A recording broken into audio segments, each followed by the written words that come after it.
आजको हाम्रो कार्यक्रम टोटल्ली यो लागु छ ड्रग्ससँग रिलेटेड कुरामा हुन्छ। यो एउटा त ड्रग्स को चाहिँ कार्यक्रम भयो। त्यसमाथि सर आफै नेपाल प्रहरीको प्रहरी वरिष्ठ उपरीक्षक जस्तो पदमा पुगेर त्यसमा चाहिँ लामो समयसम्म प्रहरीमा रहेर काम गरेको अनुभव पनि भएको हुँदा र इन्टरनेसनल उहाँ ट्रेनर पनि भएको कारणले गर्दाखेरि योसँग सम्बन्धित लामो अनुभव सरसँग छ र उहाँले हामीलाई चाहिँ आज जानकारी गराइदिनु हुनेछ। र नारायणगढमा रहेर उहाँले चाहिँ धेरै इन्टरनेसनल अवार्डहरू चाहिँ प्राप्त गर्नुभएको छ, धेरै मुलुकहरू घुम्नु भएको छ र यही ड्रग्ससँग रिलेटेड कुरामा न्युज 24मा से नो ड्रग्स भनेर चाहिँ से नो टु ड्रग्स भन्ने चाहिँ कार्यक्रम सर आफै चलाउनुहुन्छ। त्यसको उहाँ आफै होस्ट हो। यस हिसाब किताबले अब हामी एकछिन सरसँग रहेर चाहिँ बसन्त सरसँग रहेर हामी कुराकानी गर्नेछौँ। उहाँ नेपाल पुलिसको रिटायर्ड पुलिस अर्गनाइजेसनको अहिले चेयरम्यान पनि हुनुहुन्छ। नेपाल पुलिसमा दुईवटा सङ्गठन बनेका छन्, एउटा परिषद छ प्रहरी कर्मचारी परिषद र अर्को प्रहरी सङ्गठन छ।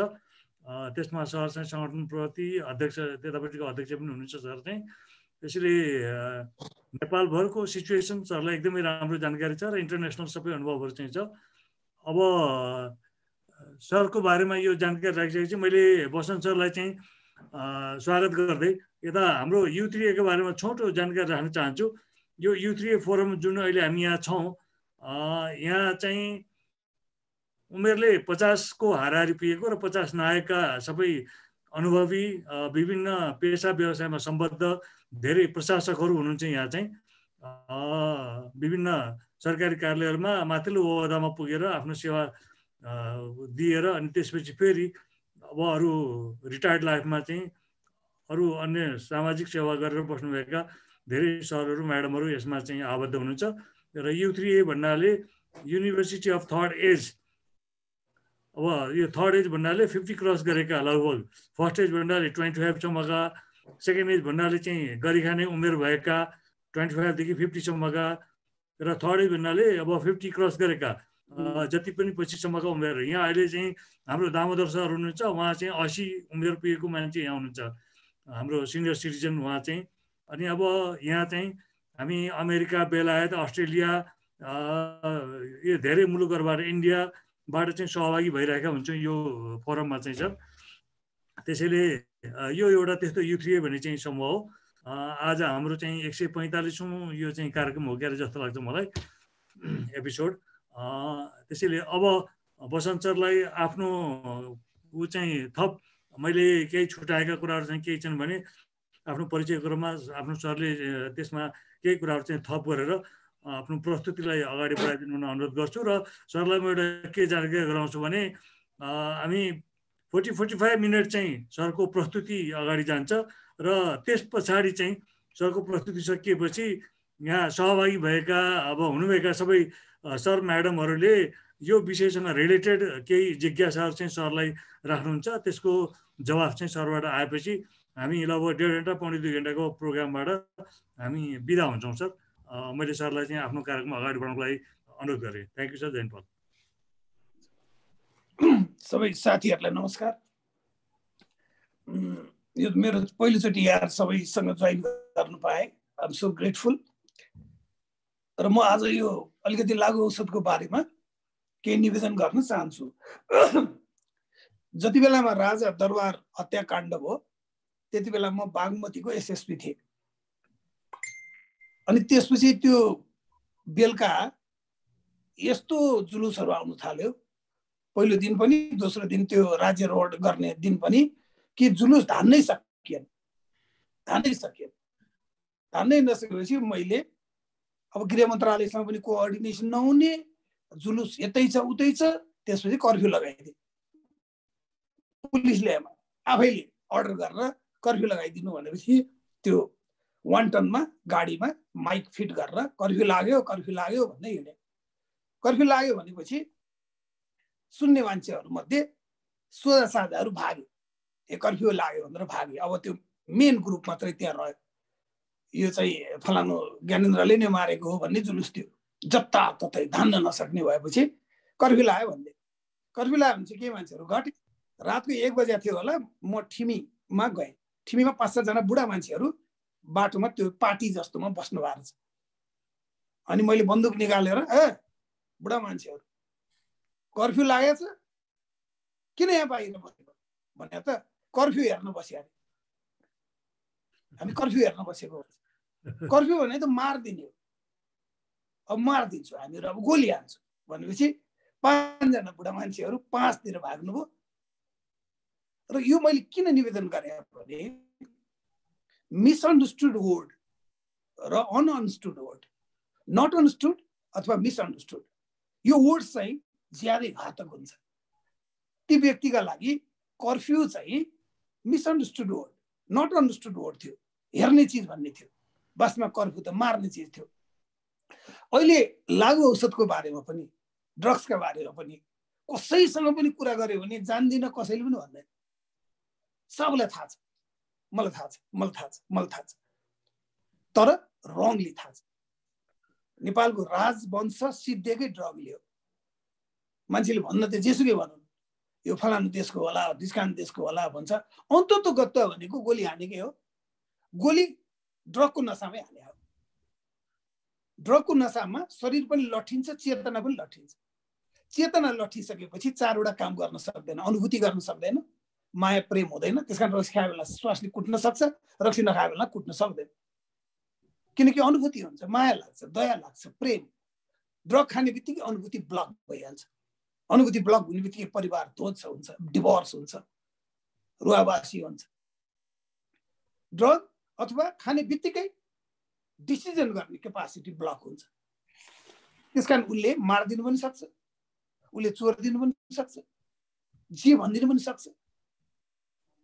व्यवसाय उसको धराप पर्छ, जागिर उसको खोसिन्छ, उसको हरेक डिसिजनहरू उसले गलत गर्छ। ड्रग्समा पर्ने बित्तिकै इन्टेलिजेन्स प्रयोग हुँदैन।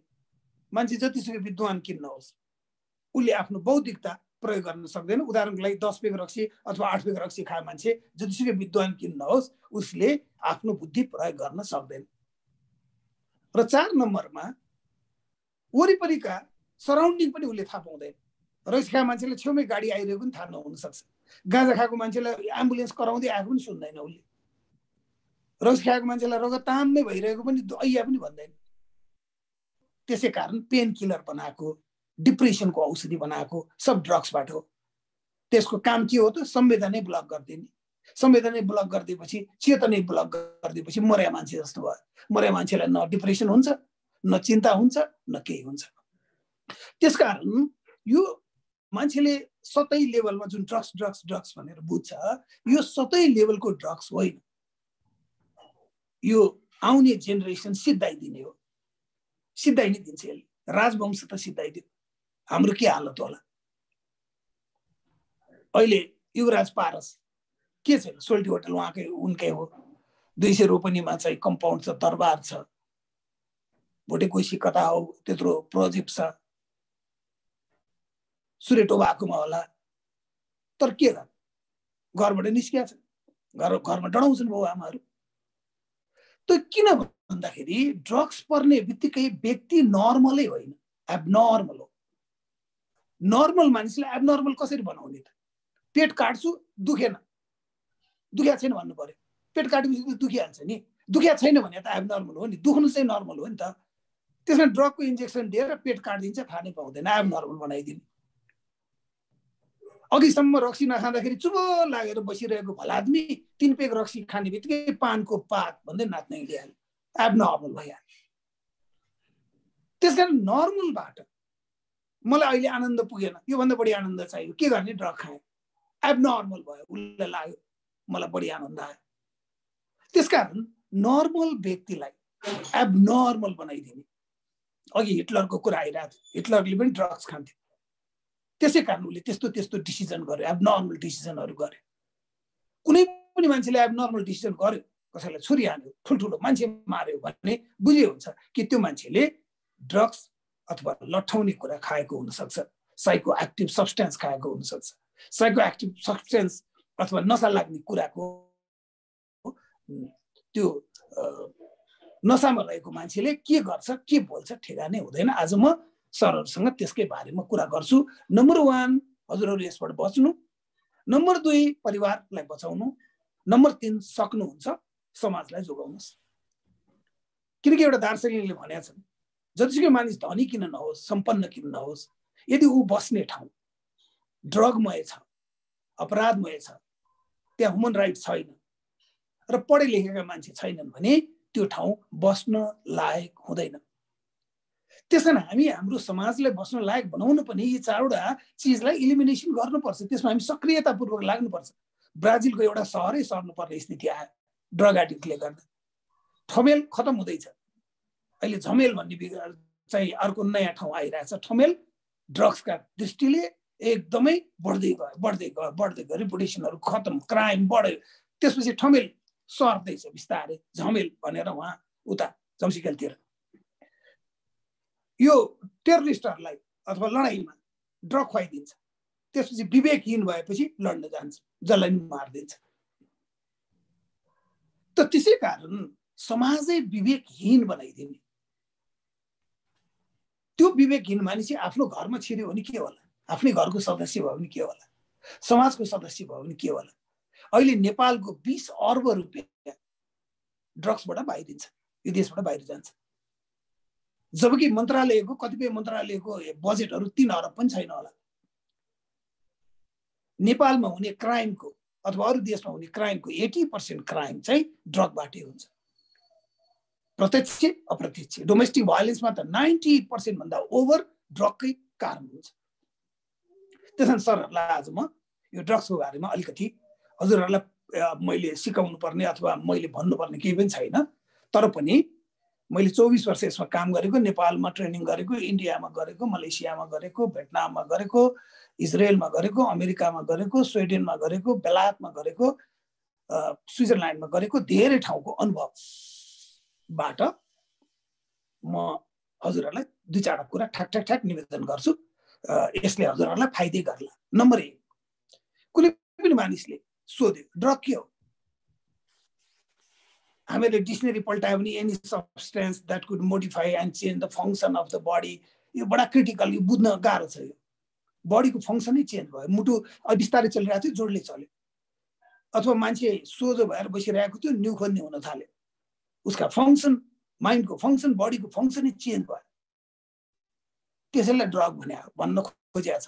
तर म सजिलोसँग भनिदिन्छु, हजुरहरूले कसैले सोध्यो कि ड्रग के हो भन्यो भने यति भनिदिनु, अगाउने कुरा खानेकुरा हो, लट्ठ्याउने कुरा ड्रग हो। ड्रग भनेको लट्ठ्याउने कुरा, नसा दिने कुरा। कसैले नसा दिने भन्छ, कसैले लट्ठ्याउने भन्छ, कसैले लाग्ने भन्छ। लाग्नु पर्यो, लट्ठ्याउनु पर्यो त्यो चिजले, त्यसैलाई हामीले ड्रग भने हो। अगाउनु पर्यो खानेकुरा भने हो। भात खाएर अगाडि भयो, रोटी खाएर अगाडि भयो, चाउचो खाएर अगाडि भयो, स्पेगेटी खाएर अगाडि भयो, 1 लाख थरी चिज होला। तरुल खाएर नि होला, भ्याकुर खाएर नि होला, मासु खाएर नि होला। ती सबै खाना भने जस्तै रक्सी खाएर लट्ठे पनि, गाँजा खाएर लट्ठे पनि, ब्राउन सुगर खाएर लट्ठे पनि, डाइजेपाम खाएर लट्ठे पनि, यस्ता 3500 कुराहरू छन्। पत्ता लाग्यो कि 3500 समुद्रका भित्रका जीव पनि छन्, पात पनि छन्, जरा पनि छन्, केमिकल पनि छन्, फल पनि छन्। गाँजाको पातमा छ, कोकिनको पातमा छ, कुनैको फलमा पनि छ, कुनैको जरामा पनि छ। त्यतातिर म जान्न। कुनै जरा र फल मिलाइया छ, कुनै फल र केमिकल मिलाइया छ। यसका नाम पनि हेरेर साथ देउनु। हजुरहरूले यति बुझ्नु कि हामीले ड्रग मुक्त समाज भने के हो त भन्दाखेरि जहाँ लट्ठाउने कुरा खाने मानिस नभएको समाज भने हो। अब यो लट्ठाउने कुराहरूमा 3500 भए पनि नेपालमा चाहिँ 5वटा कुराहरूले दुःख दिएछ। पहिलो कुरा रक्सी। रक्सी संसारमा सबैभन्दा बढी प्रयोग हुने लागु भनेको लाग्ने पदार्थ हो। त्यसकारण लट्ठ्याउने पदार्थलाई लागु पदार्थ भन्यो। लट्ठ्याउने कुरा औषधिमा प्रयोग गरिएको छ भने लागु औषध भन्यो। यति चाहिँ बुझ्नु पर्यो। एउटा चाहिँ डेनराइट भन्ने सुँग्यो भने लाग्छ, तर औषधिमा प्रयोग भएको छैन भन्यो भने लागु पदार्थ भयो। रक्सी लागु पदार्थ भयो। यदि औषधिको रूपमा त्यसलाई हालिदिएको छ भने लागु औषध भयो। लागु औषध होस् या लागु पदार्थ होस्, हामीलाई त्यो खासै मतलब छैन। त्यसमा 3 महिना जेल हुने होस् या 18 महिना जेल हुने होस् त्यो पनि मतलब छैन। हाम्रो देशमा गाँजा 1 महिना जेल हुन्छ, फिलिपिन्समा गाँजा खाए पनि मारिदिन्छ, अमेरिकामा गाँजा चाहिँ डाक्टरले लेखिदियो भने खान पाइन्छ। कानुन फरक फरक होला, इफेक्ट त उही छ फेरि सबैको। त त्यसै कारण नेपालको सबभन्दा बढी जोगाउनु पर्ने चाहिँ रक्सीले छ। अब रक्सीमा यति धेरै धराप राखिदिएको छ, यति धेरै धराप राखिदिएको छ कि मान्छे फुत्किनै सक्दैन। पहिला त कयौं सयौं वर्षदेखि शासकहरूले, शासनमा को जात थियो मलाई थाहा छैन, जो शासनमा थियो उनीहरूले अरू जातहरूलाई माथि आउन नदिन, इन्टेलिजेन्ट हुन नदिन, विद्वान हुन नदिनको लागि चाहिँ मतवाला जात भनेर भन्थ्यो। ल तपाईहरु मतवाला जात, तपाईहरु खाए हुन्छ, म चाहिँ खानुहुन्न है, मेरो जातले चाहिँ हुँदैन, उसको जातले हुँदैन, तपाईको जातले हुन्छ। तपाईको जातले हुन्छ भन्ने को हो त भन्दा शासकहरू नै हो। उनीहरूले बनाएको नियम हो। किन बनाए त भन्दाखेरि किनकि उनीहरूलाई केही पनि नगरिकन शासनमा आउनै नसक्ने, विद्वान हुनै नसक्ने, पढ्नै नसक्ने बनाइदिएपछि त मूर्ख बनाइदिएपछि के भयो त? मूर्ख बनाउने तरिका के भयो त? लागु खुवाइदिने। लागु खुवाएपछि मूर्ख हुन्छ, संवेदनहीन हुन्छ, निर्णय गर्न नसक्ने हुन्छ, इन्टेलिजेन्स प्रयोग गर्न नसक्ने हुन्छ। त्यसकारण यसको प्रयोग गरियो, जातमा हाल्यो। पहिला जातमा हालेपछि कुनै पनि मान्छेले सोधे तपाईको जातलाई चाहिँ नहुने, मेरो जातलाई मात्रै किन हुने त सर भनेपछि यो त अलि बाठो भयो। भनेपछि ल उसो तिमीहरूसँग देउता रिसाउँछ, भैरव देउता रिसाउँछन्, फलान देउता रिसाउँछन्, नखाए नखा। फेरि देउताको डरले फेरि खान त त्यहाँ देउताको डर हाल्यो। देउताको डरमा पनि फेरि कोही मान्छेले प्रश्न गरे, होइन तपाईहरु चाहिँ देउता नरिसाउने, हामीले खाएन भने चाहिँ किन रिसाउने त भनेपछि यो त हजुर बाठो भएछ। त्यसकारण उसले तिम्रो छोराछोरी लुला लङ्गडा जन्मिन्छ, तिम्रो छोराछोरी लाठो जन्मिन्छ। यदि तिमीले जन्मेको बेला खुवाएनौ भने, उसमा खुवाएनौ भने, संस्कारमा खुवाएनौ भने तिम्रो खतम हुन्छ, तिम्रो पतन हुन्छ, तिमी कहाँ यस्तो पतन हुन्छ। अनि संस्कारमा हाल्दियो। त पहिला जातमा हाल्दियो, त्यसमै कति मान्छे परिहाले। त्यहाँबाट अलिअलि फुत्किया मान्छेलाई धर्म देउताको डर देखाइदियो, त्यहाँबाट पनि अलिअलि फुत्किया मान्छेहरूलाई चाहिँ संस्कारको डर देखाइदियो। परे मान्छेहरू रक्सीमा स्वाहा भए। त्यसपछि अरू बाठा मान्छेहरूले खाएनन्, हाम्रो जातले खानु हुँदैन, हामीले छुनु हुँदैन भने उनीहरू त्यो खाने बित्तिकै त इन्टेलिजेन्ट खतम भइहाल्यो, डिसिसन गर्ने क्यापासिटी खतम भइहाल्यो। जोकर हुन्छ नि मान्छे, रक्सी खाँदा खाँदै जोकर देखिन्छ नि। अघिसम्म त्यस्तो भलादमी देखिरहेको मान्छे रक्सी खान थालेपछि जोकर जस्तो कुरा गर्छ, सर्फिसियल कुरा गरे हुन्छ। त त्यसै कारण अब जब जातका आधारमा नि खाइरहेछन्, धर्ममा पनि रक्सी छिरिरहेछ, संस्कारमा नि छिरेपछि व्यापारीहरूले सरकारलाई के भन्यो भने ए हजुर सबै घर घरमा त रक्सी बनाएर खाइरहेछन्, तर तपाईले ट्याक्स त तिरेको छैन, बरु हामीलाई बनाउन दिनुहोस् न, हामी ट्याक्स तिर्छौँ। बास रक्सीका कारखाना खुल्यो। अब रक्सीको कारखानै खुलेपछि त कारखानाको त विभिन्न डिपार्टमेन्ट भयो, प्रोडक्सन डिपार्टमेन्ट भयो, भने जस्तै मार्केटिङ डिपार्टमेन्ट पनि भयो। अब मार्केटिङ डिपार्टमेन्टले लक्ष्य राख्यो कि यसपालि हामी 10,000 कार्टुन बेच्ने। जुन दिनदेखि कारखाना खुल्यो त्यो दिनदेखि मार्केटिङ पनि सुरु भयो। पहिला थिएन, घर घरमा बनाउने, घरमा खाने, नातागोतामा खाने थियो। अब त मार्केटिङ भयो त्यसको। अब मार्केटिङ हुने बित्तिकै लक्ष्य भयो, लक्ष्य हुने बित्तिकै अब मार्केटिङको एड सुरु भयो। बडा बडा होर्डिङ बोर्ड राख्ने, हिरोहरू ल्याएर घोडा चढाएर रक्सी खायो भन्ने अब सुरु भयो, एड सुरु भयो। अब उनीहरूले यति एउटा उ राखे कि राजाको जन्मसम्म चियर्स गर्नुपर्नेदेखि लिएर सामाजिक, यो त सोसियल ड्रिङ्कको पनि भन्दै, यो त सोसियल ड्रिङ्कको खाए हुन्छ। कसले भन्यो त यो सोसियल ड्रिङ्क भनेर भन्ने चाहिँ को त भन्दा त्यही मार्केटिङ ग्रुपको मान्छेहरू। अथवा रक्सी खानुहोस्, यो यसपालि बम्पर उपहार हालिएको छ, कुनै बोतलमा यो तपाईँलाई कुपन पर्यो भने तपाईँहरूलाई चाहिँ यति नाफा, यति चाहिँ पुरस्कार पनि हालिदियो। रक्सीमा जहिलेदेखि कारखाना भयो तबदेखि यो यस्तो गरी बढ्यो संसारमा कि आज त सबै मान्छेहरू परेका छन्। तर रक्सीमा के छ त भन्दा केही पनि फाइदा छैन, नथिङ। खालि नर्मलबाट एबनर्मलमा जाने हो, त्यति हो। नर्मलबाट एबनर्मलमा जाने हो।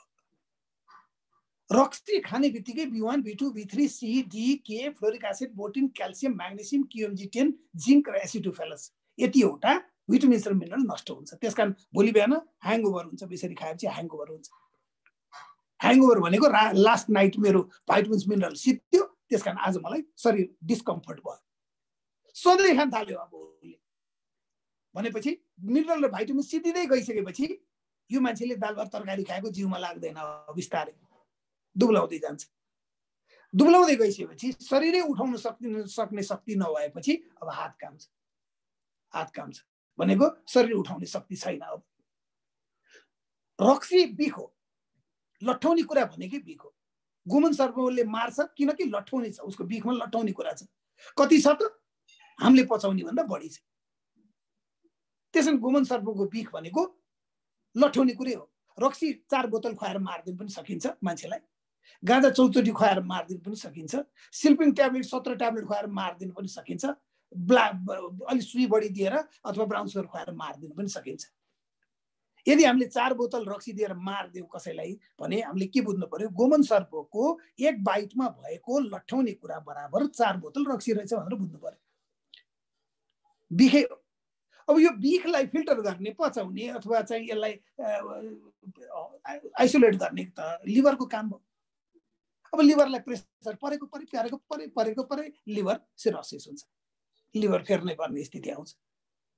लिभर बिग्रिने बित्तिकै डाइजेसन सिस्टममा असर गर्छ, खानु मन नलाग्ने हुन्छ, रक्सी मात्रै खाछ अनि अल्सर बनाएको छ। त्यसपछि गएर रक्सी खाएको बेलामा लौ यो बिख आयो भनेर मुटु छिटो चल्छ, मुटु छिटो चलेर ब्लड सर्कुलेसन हाई गरिदिन्छ ताकि यो पसिनाबाट निस्कियोस् बिखहरू भनेर। त्यहाँदेखि रक्सी खायो, मुटु चल्यो, उसलाई हल्का फिल भयो। रक्सी छोड्यो, मुटु कम चल्यो, फेरि सास फेर्न गाह्रो हुन्छ। अब बिस्तारै बिस्तारै रक्सी खाँदै गएपछि उसलाई सास फेर्नै गाह्रो हुन्छ। रक्सी खायो भने सजिलो, रक्सी खायो भने गाह्रो।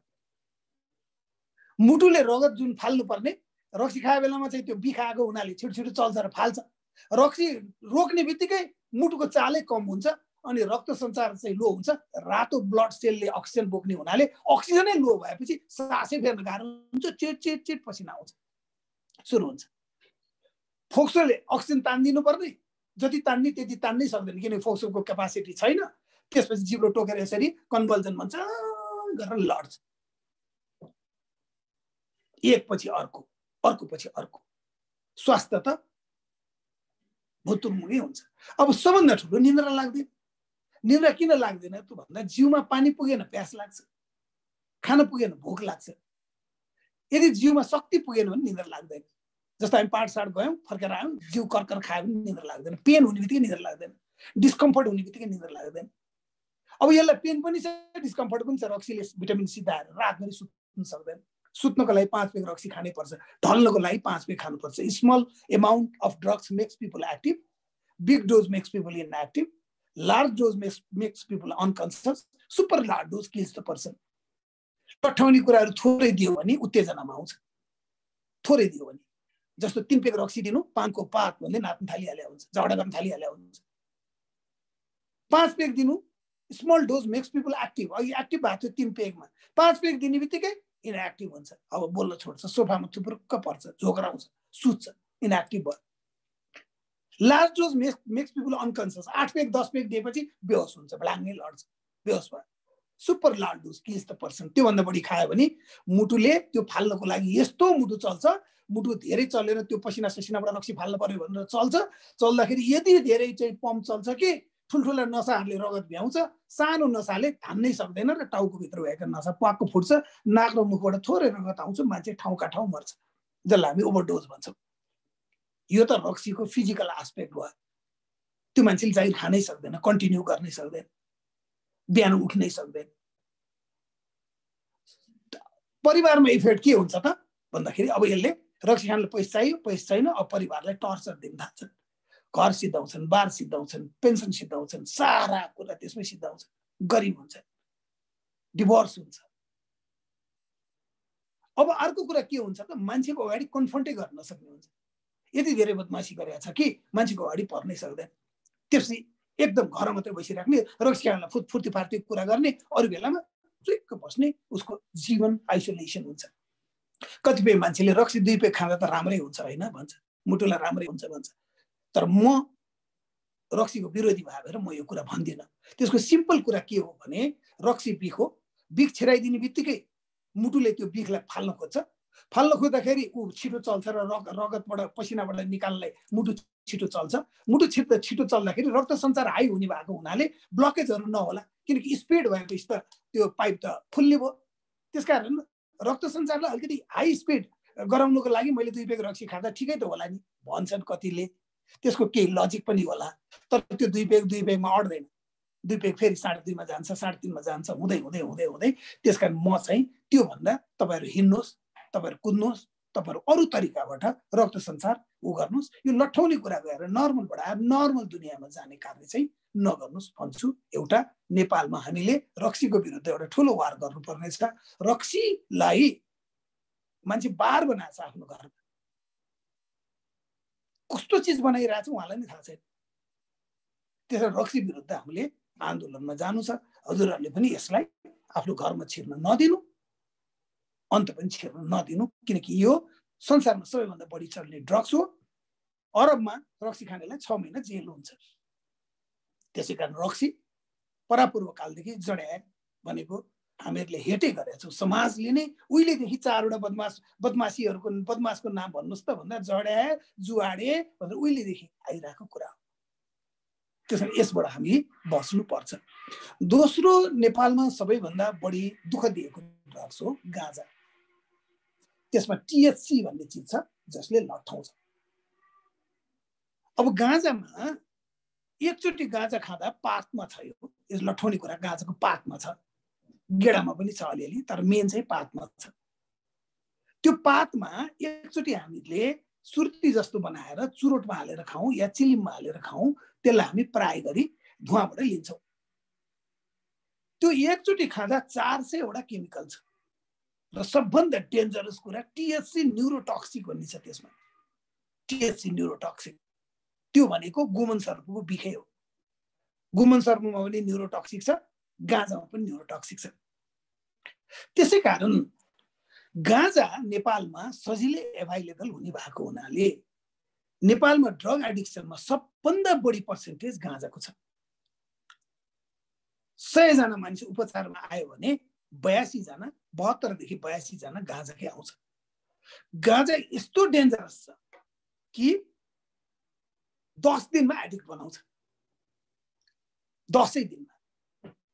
त्यसकारण अहिले के गर्न थालेको छन्, ड्रग बेच्ने मानिसहरूले रक्सी त ओपनली बेच्नु पाए, त्यसकारण रेस्टुरेन्ट खोले भयो, पसल खोले भयो। गाँजाको पसल खोल्न पाइएन, त्यसकारण भित्रभित्र मार्केटिङ गर्नु पर्यो। भित्रभित्र मार्केटिङ गर्नलाई चाहिँ उनीहरूले के गर्छन्, गाँजा बोक्छन् र 8 क्लासको बच्चाहरू खोज्छन्, 8 देखि 10+2, किनकि उनीहरूको बुद्धि छैन, टिनएजरलाई खोज्छन्। र यो गाँजाले त तपाईँलाई हिसाब आउँछ। यो गाँजाले त गर्लफ्रेन्डहरूलाई चाहिँ फकाउन सकिन्छ, यसले कन्फिडेन्स बढ्छ, अमेरिकामा त यो फ्री छ, यो क्रिएटिभ बनाउँछ भनेर 10 दिनसम्म आफै खान दिन्छन्। र 10औं दिनमा यो मान्छे एडिक्ट हुन्छ। एडिक्ट कसरी हुन्छ त? एडिक्ट भनेको छोड्न नसक्ने भयो। छोड्न नसक्ने कसरी हुन्छ त? स्टेप नम्बर 1, यसले गाँजा खान्छ, चाहे जेसुकै कारणले खाओस्। स्टेप नम्बर 2, इमिडिएट 17 वटा भिटामिन बर्न हुन्छ। स्टेप नम्बर 3, बिहान चाहिँ त्यसलाई गल्छ, जिउ गल्छ। लगातार खुवाइदिएपछि 5 दिनपछि यो मान्छेको जिउमा चाहिने शक्ति भन्दा कम भएपछि निन्द्रा लाग्दैन। अब निन्द्रा नलागेपछि यसले साथीलाई भन्छ मलाई निन्द्रा लागेन, गाँजा 2 चोटि खानुस् भनिदिन्छ, 2 चोटि दिन्छ उसले, फेरि गाँजा खान्छ, लड्छ, किनकि हाई डोजमा छ। एक गाँजा चुरोट खाँदाखेरि 5 पेग रक्सी बराबर छ। त्यसैले ऊ 5 पेग रक्सी बराबर खायो, त्यसैले ढल्यो। अब उसलाई सुत्नको लागि जुन दिनदेखि गाँजा चाहिने भयो, अब त्यो फोकटमा दिनेले बुझ्यो, अब यो एडिक्ट भयो, अब यसलाई सुत्नलाई चाहिन्छ। अब उसले माग्दाखेरि के भन्छ, भाइ मैले भएको त 5-7 दिन दिएँ तपाईँलाई, अब आफै किन्नुहोस्। अब त्यो किन्नको लागि त्यो बच्चाले चोर्न थाल्छ, ढाट्न थाल्छ। त्यसकारण गाँजामा परेपछि हामीहरूले तत्काल थाहा पाइहाल्नुपर्छ। रक्सीमा थाहा हुँदैन, थाहा हुन्छ किनकि हामीले अगाडि खान्छ, गनाउँछ, हल्लिएर आउँछ। गाँजा खाने बित्तिकै यो मान्छे निष्क्रिय हुन्छ, एक्टिभ मान्छे निष्क्रिय भइहाल्छ, हाँस्ने मान्छे हाँस्न छोड्छ, बोल्ने मान्छे बोल्न छोड्छ, 5 दिनमा दुब्लाइहाल्छ। र शरीरमा शक्ति नै नपुगेपछि हामीले भात खाएपछि B1 B2 B3 C D K folic acid भएर हड्डी मासु बन्नुपर्ने तिनै गाँजाले जलाइदिइहाल्यो, सेलमा पुग्नै पाएन। त्यसकारण अब के खाने त बडीले भन्दा बोसो खायो। अब त्यसकारण गाँजा खाने मान्छेको बोसै हुँदैन, फिलामा त्यो पनि खाइदियो, अनि फिला सुकेको ऊ सुकेको हुन थालिहाल्छ। र यो अब गाँजा खाने बित्तिकै राति सुत्न सक्दैन, राति सुत्न नसकेपछि बिहान उठ्न सक्दैन, बिहान अबेरसम्म उठ्न सक्दैन, बिहान उठ्नै नसकेपछि कलेज जानै सक्दैन। र यसको कलेज छुट्छ, यसको स्कुल छुट्छ, अफिस छुट्छ। र मानसिक रूपले के हुन्छ त?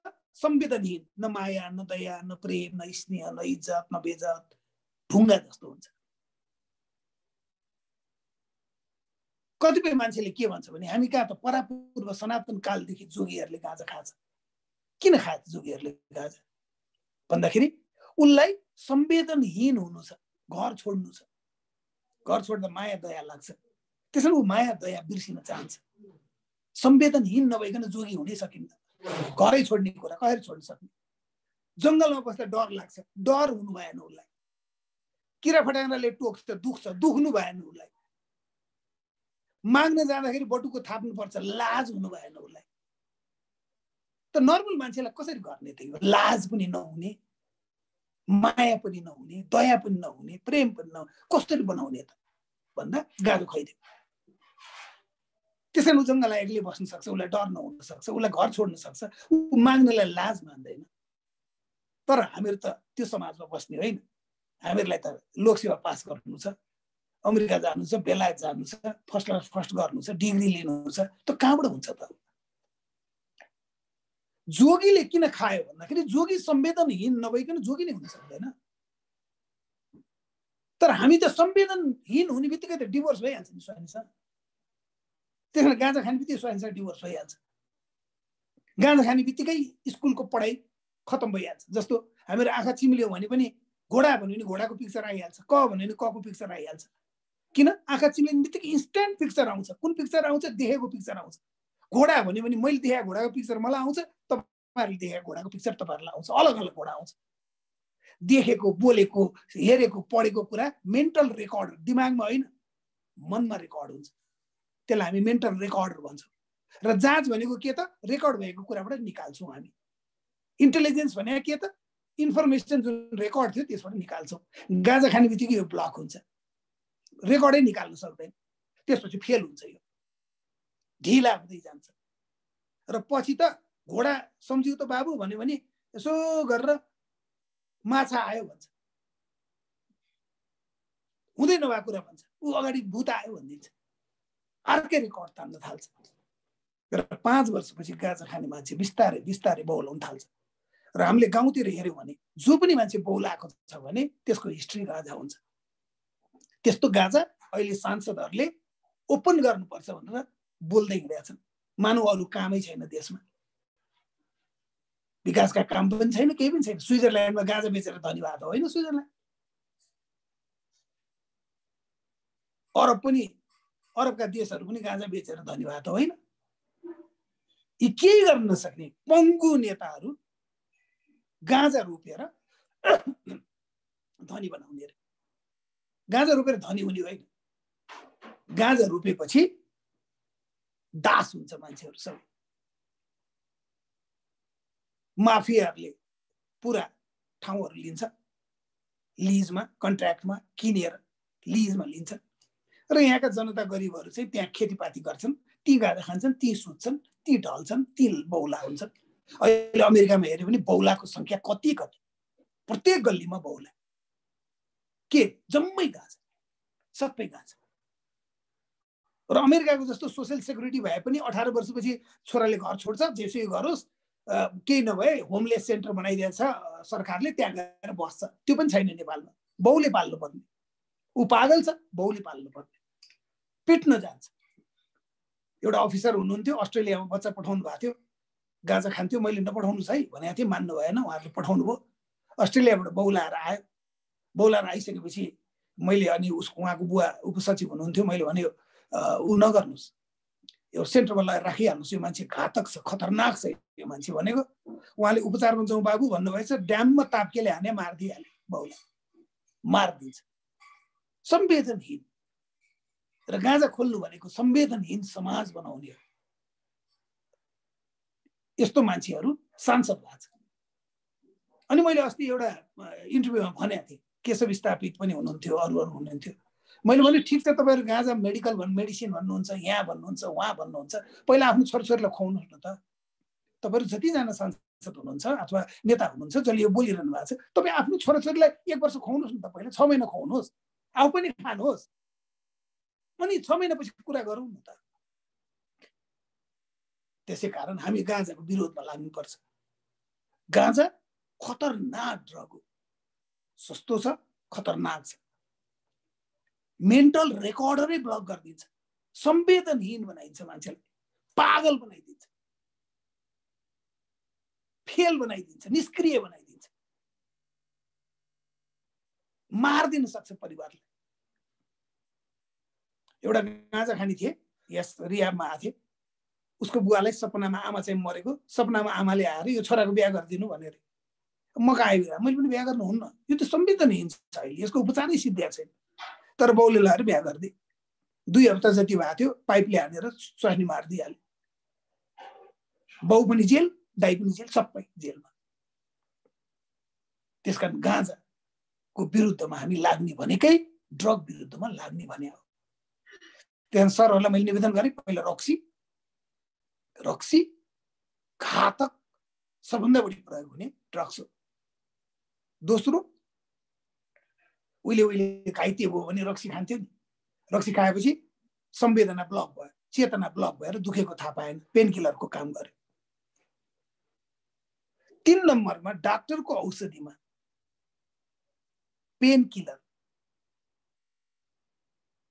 यो एलर्जीको औषधि, डिप्रेसनको औषधि,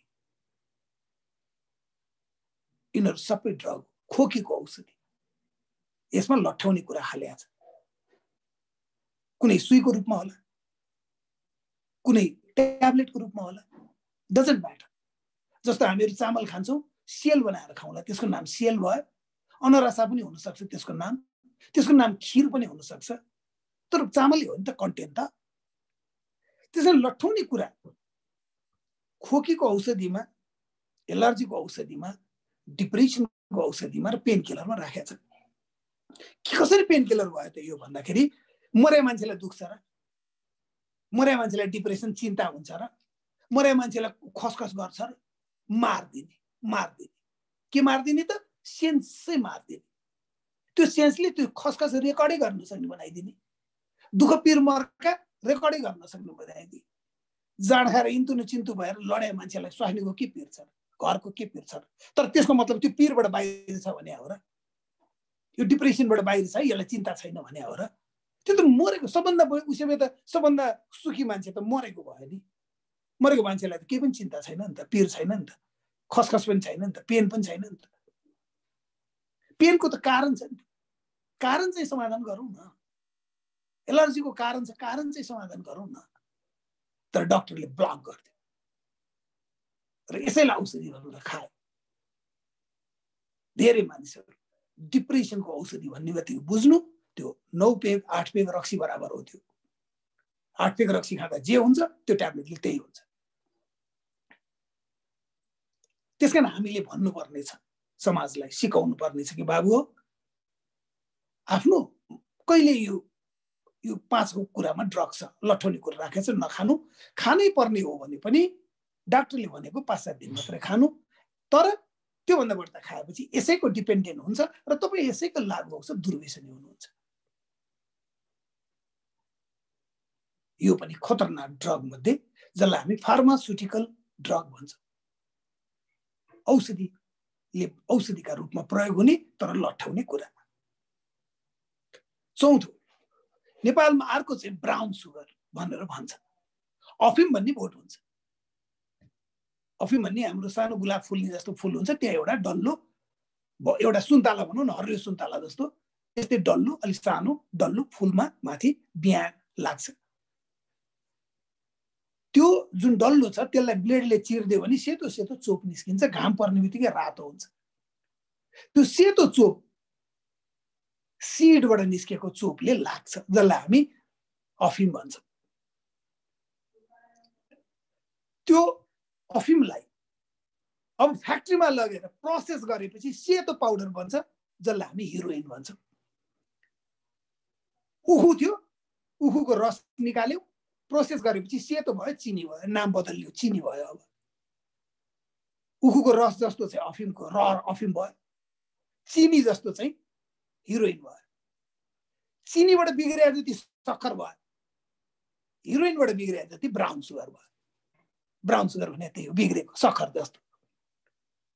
र त्यसैको इन्जेक्सन बनाए पनि मर्फिन भयो। यसलाई प्राय गरी पेन किलरका रूपमा प्रयोग गर्छ, किनकि यसले पेन थाहा पाउने अर्गन अथवा त्यो मेन्टल रेकर्डर अथवा त्यो सेन्स चाहिँ ब्लक गरिदिन्छ। मरे मान्छेलाई पेन हुँदैन नि, किनकि उसको चेतनै छैन। त्यो चेतना ब्लक गरिदिनु त हो नि यसले, यसको काम त्यति हो, चेतना ब्लक गरिदिनु। चेतना ब्लक गरिदिएपछि थाहा पाएन, दुख्या पनि थाहा पाएन, पिर पनि थाहा पाएन, ताप पनि पाएन। त त्यसै कारण अफिम भनेको त्यो डल्लोबाट ब्लेडले चिर्दा निस्किएको र चोप, हिरोइन भनेको चोपबाट बनाएको रिफाइन गरेको सेतो पाउडर। त्यो चाहिँ प्राय युरोपतिर जान्छ। यहाँ हामीले खाँदा चाहिँ हिरोइन धेरै 7,000 देखि 10,000 एक दिनलाई पर्छ। यहाँ चाहिँ ब्राउन सुगर जस्तो बिग्रिया हुन्छ। त्यो ब्राउन सुगर जस्तो बिग्रिया खाँदा पनि दिनमा 3500 देखि 7,000 पर डे खर्च हुन्छ। यो पनि नेपालको लागि अहिले डरलाग्दो भएको छ, तर गाँजा जस्तो डरलाग्दो होइन, कम रेसियोमा छ, किनकि पैसा बढी छ। नेपालमा पनि अहिले लुकेर अफिमको खेती गर्न थालेका छन्। तराईमा पनि छ, रोल्पा रुकुमतिर पनि छ। इन्डियनहरूले आएर पैसा दिन्छन्, तल तिमीहरू लगाउनु, पछि म लिन आउँछु भन्छ, लगानी गर्छ।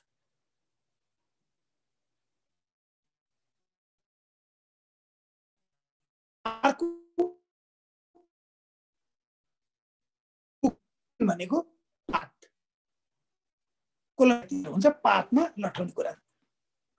कोकिनले चाहिँ उत्तेजनामा ल्याउँछ, उत्तेजनामा लो डोजमा छ। यो ब्राउन हाइट भएर सुताइदिन्छ, निष्क्रिय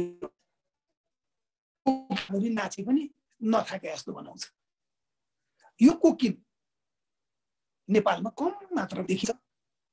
16,000 जस्तो पर डे खर्च हुन्छ, थोरै। उतैबाट आएका गोराहरूले ल्याएको अथवा टुरिस्टहरूले ल्याएको बढी देखिन्छ, ट्रेड चाहिँ कम देखिन्छ। नेपालमा अर्को भन्दा डेनराइट, जुत्ता टाल्नको लागि बनाइयो डेनराइट। त्यो डेनराइटले चाहिँ हेलोसिनेसनमा लान्छ, भनेको दुनियाँमा लान्छ। त्यो खाने बित्तिकै आकाशमा उडिरहे जस्तो लाग्छ उसलाई, जङ्गलबाट एकदम जनावरहरू आइरहे जस्तो लाग्छ, नभएको कुरो हो जस्तो पार्ने। यसलाई हेलोसिनेसन भन्छ। हेलोसिनेसन भनेको भ्रमित पार्दिने। यो एलएसडी भन्ने हुन्छ ट्याब्लेट, त्यो पनि भ्रमित पार्ने हो, र यो यसले पनि भ्रमित पारिदिन्छ।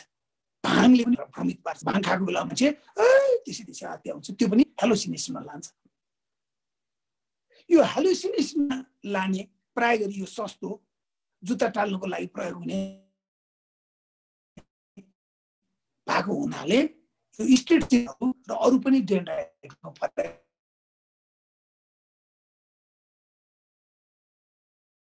छन्। डेनराइटमा परेर इन्टेलिजेन्ट बन्न सकिन्न, बनाउनै सकिन्न, कता कता हराएर हुन्छ। तर डेनराइटले जम्मा 7 मिनेट मात्रै असर गर्छ। त्यसकारण सुँगिराख्छ, उसले तान्यो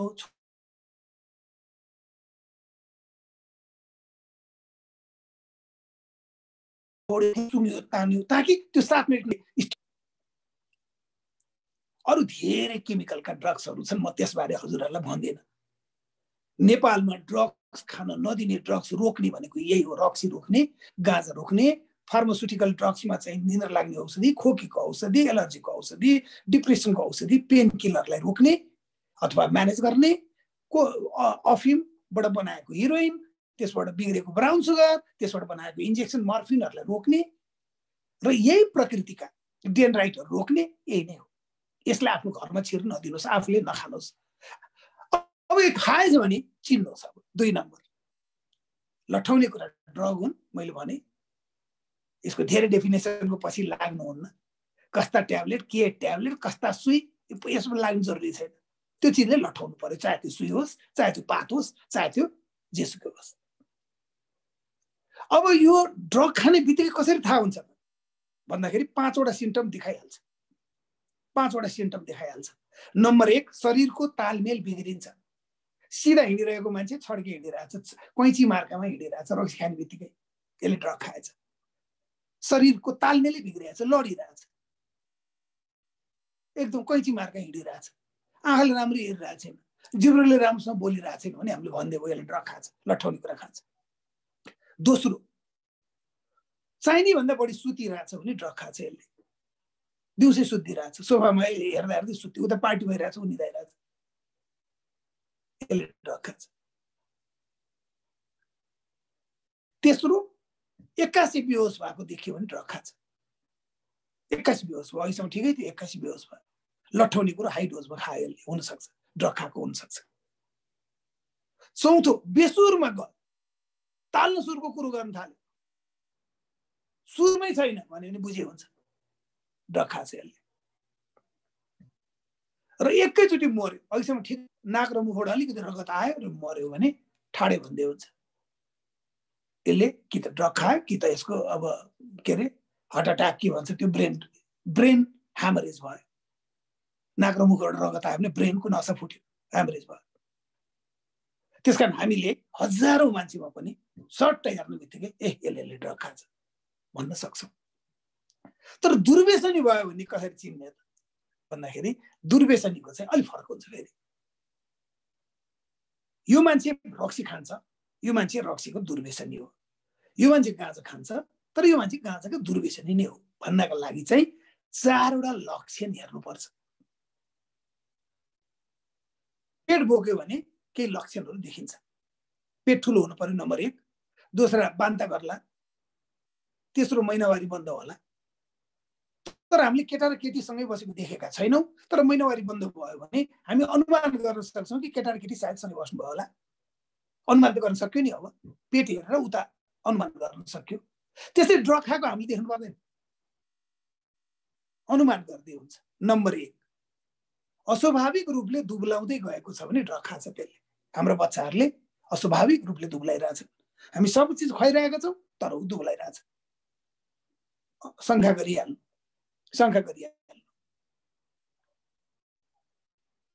दुब्लाउनु ड्रग एडिक्सनको एउटा महत्त्वपूर्ण प्रमाण हो। दोस्रो, राति अबेरसम्म सुत्दैन, बिहान अबेरसम्म उठ्दैन भने शङ्का गरिहाल्नु। रातिसम्म अबेरसम्म किन सुतेन? किनकि त्यस जिउमा भाइटामिन्स मिनरल छैन, जिउ कर्कर खाए सुत्न सकेन। बिहान किन उठ्न सकेन? राति 4 बजीतिर सुतेको छ त कहाँबाट अलिकति उठ्छ त बिहान। त्यसकारण बिहान 9, 11, 12 बजीसम्म सुतिरहन्छ भने बुझ्नु राति चाहिँ ल्यापटप खेल्छ, के खेल्छ, फ्रिज खोल्छ भने बुझ्नु यसले ड्रग एडिक्सनमा परिसक्यो। तेस्रो, पढाइ व्यवसायमा 81 गैल हुन थाल्यो, 81 फेल हुन थाल्यो, 81 नम्बर कमाउन थाल्यो भने बुझ्नु यसले ड्रग खान्छ। किन 81 नम्बर कमाउँछ त? एक त शरीर जानै सक्दैन, अर्को मेन्टल रेकर्डरमा रेकर्डै हुँदैन पढेको। अनि अस्तिसम्म फर्स्ट डिभिजन ल्याउने मान्छे अब त खत्तम हुन्छ, एकैचोटि पढाइ गिर्छ, एकैचोटि एब्सेन्ट हुन थाल्छ। शङ्का गर्नु। व्यवहार बदलियो भने शङ्का गर्नु। हाँस्थ्यो आजकल हाँस्दैन, बोल्थ्यो आजकल बोल्दैन, सफा भएर बस्थ्यो आजकल फोहोरी भएको छ, पैसा माग्थेन, अथवा यो मान्छे त्यो होइन, यसको ओरिजिनल व्यवहार यो होइन, समथिङ बदलिएको छ यो भन्यो भने बुझे हुन्छ यो मान्छे ड्रग एडिक्सनमा छ। त्यसैले तपाईँहरूले यही 4 वटा लक्षण हेरेर दुब्लाउँदै गएको छ। राति अबेरसम्म सुत्दैन, बिहान अबेरसम्म उठ्दैन, त्यसपछि पढाइ व्यवसायमा कमजोर फेल हुँदै गएको छ र व्यवहार पहिलाको भन्दा बदलिएको छ भने 100% ड्रगमा परेको छ भन्दै हुन्छ। र त्यो पनि शङ्का भयो भने चाहिँ पिसाब जाँच्ने हुन्छ।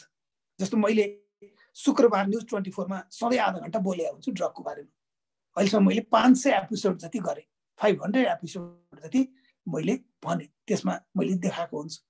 एउटा युरिन किट भन्ने हुन्छ, पिसाब जाँच्ने, जसरी यो के अरे पेट बोकेको जाँच्ने हुन्छ त्यस्तै उसको पिसाब हालिदिने बित्तिकै ड्रग निस्किहाल्छ, के खायो भनेर निस्किहाल्छ 1 मिनटभित्रै। त्यसकारण मैले भनेका लक्षणहरू देखियो नाति नातिनामा छोराछोरीमा त पहिले भइसक्यो होला, हामीहरूको उमेरको नाति नातिनामा देखिन सक्ला। त्यो भयो भने ड्रग लियो कि क्या हो भनेर शङ्का गरिहाल्नु। शङ्का गरिसकेपछि 8वटा काम नगर्नु भन्नु, आफ्नो नगर्नु, अरूलाई पनि गर्न नदिनु।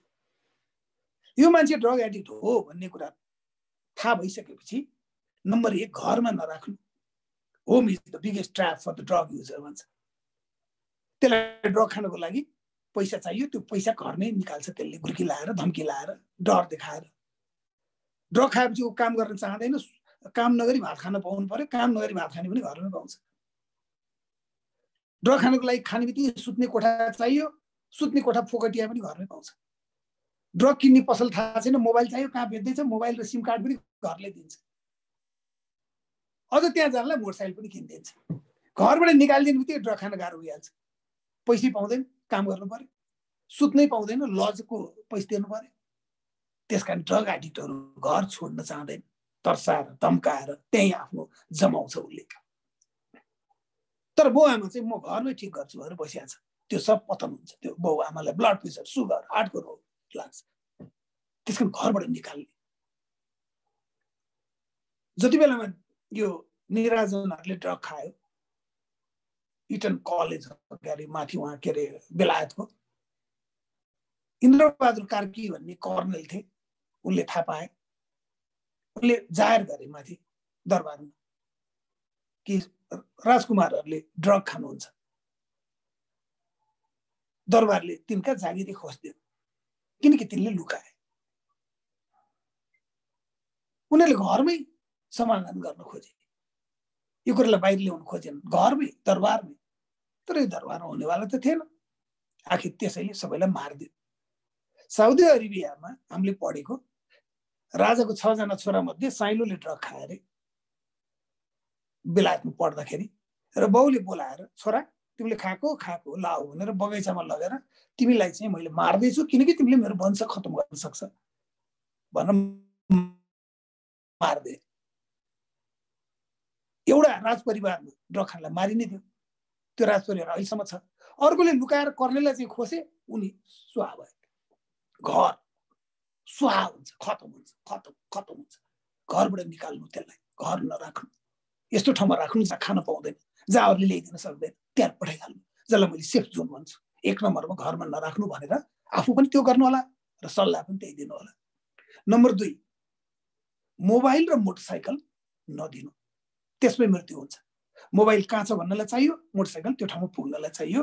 लट्ठेको बेला मोटरसाइकल चलाउँदा प्राय गरी ड्रग एडिक्टहरूको 80% मृत्यु यही एक्सिडेन्टमै हुन्छ। नदिनु भन्नु। Number 3 movement control. Movement control. Office जान नपाओस्, कहीँ पनि जान नपाओस्। अफिस जाने गयो त्यही बाहनामा फेरि खाइहाल्यो, अफिस गएर त बाहिर पुगिहाल्यो, कलेजको नाममा बाहिर पुगिहाल्यो। कलेज, अफिस, स्कुल ब्लक गरिहाल्यो, मान्छेलाई कब्जा गरिहाल्यो।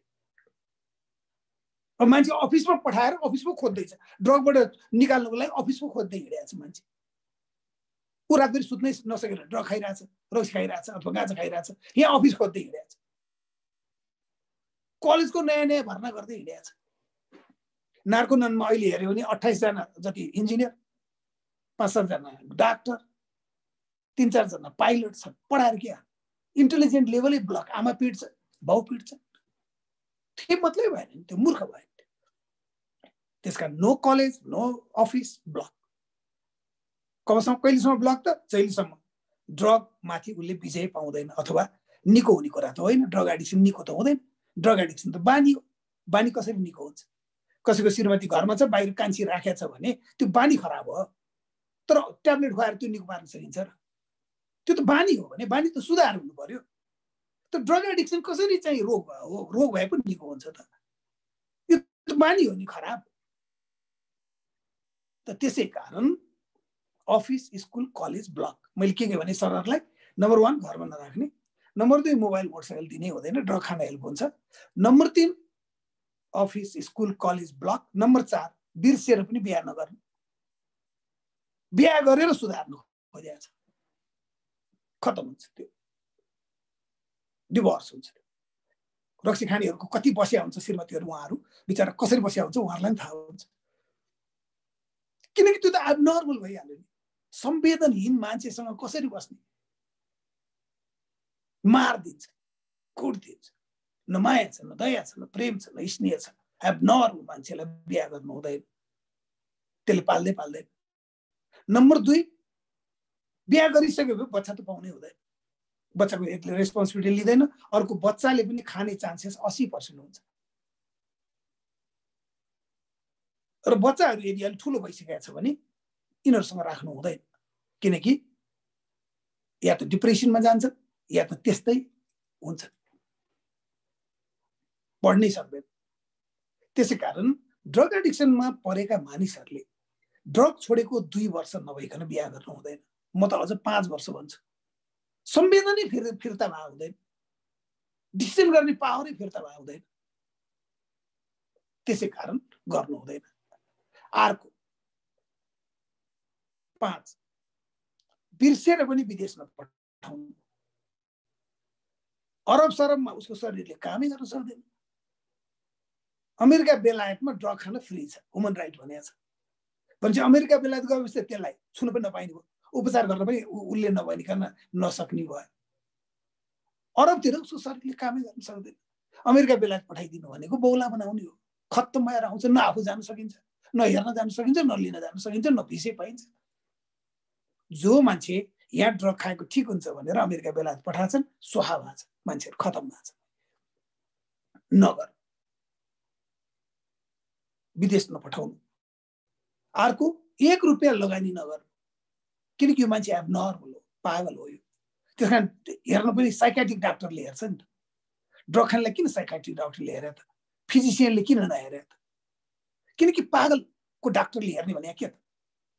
शारीरिक रूपमा भएको क्षति भएको डाक्टरले फिजिसियनले हेर्ने त। लिभर ठिक छ, किडनी ठिक छ, ऊ ठिकै छ। प्रब्लम छ उसको सोचमा। सोच कहाँबाट आउँछ? मानसपटलबाट आउँछ। मानसिक भने कहाँ? मन कहाँ छ? कहाँ हेर्ने? कहाँ देखिन्छ? कहाँ उपचार गर्ने? उसले के थट, कहाँबाट के थट ल्याइरहेछ, कसरी बुझ्नु हामीले? अनप्रेडिक्टेबल मान्छे। यस्तो मान्छेलाई एक त उठ्नै नसक्ने, शरीरमा शक्ति नै छैन, बिहान पनि उठ्ने तागतै छैन, इन्टेलिजेन्सलाई प्रयोग गर्न नसक्ने, यस्तो मान्छेलाई व्यापारमा पैसा लगाइदिएछ। चुहा हुन्छ। एकजना मैले देखेँ ड्रग खानेको बच्चा, बुवा म ड्रग छोड्छु, मासु काट्नेवाला मलाई फ्याक्ट्री लगाइदिनुहोस् भनेर नेपालमा 3 करोड रुपियाँ लगाएर बाउले फ्याक्ट्री लगाइदिए, जाँदै गएन। पछि त्यो फ्याक्ट्रीमा सबैलाई बोलाएर ड्रग पो खाने हो त। स्वाहा। अहिले त्यो फ्याक्ट्री चाहिँ कबाडी भएको छ। उसले धान्नै सक्दैन। टोफेल, स्याट, आइएल टेस्ट, यो 1 रुपियाँ लगानी नगर्नु। त्यो गयो। हामीले त्यो भन्नु पर्यो।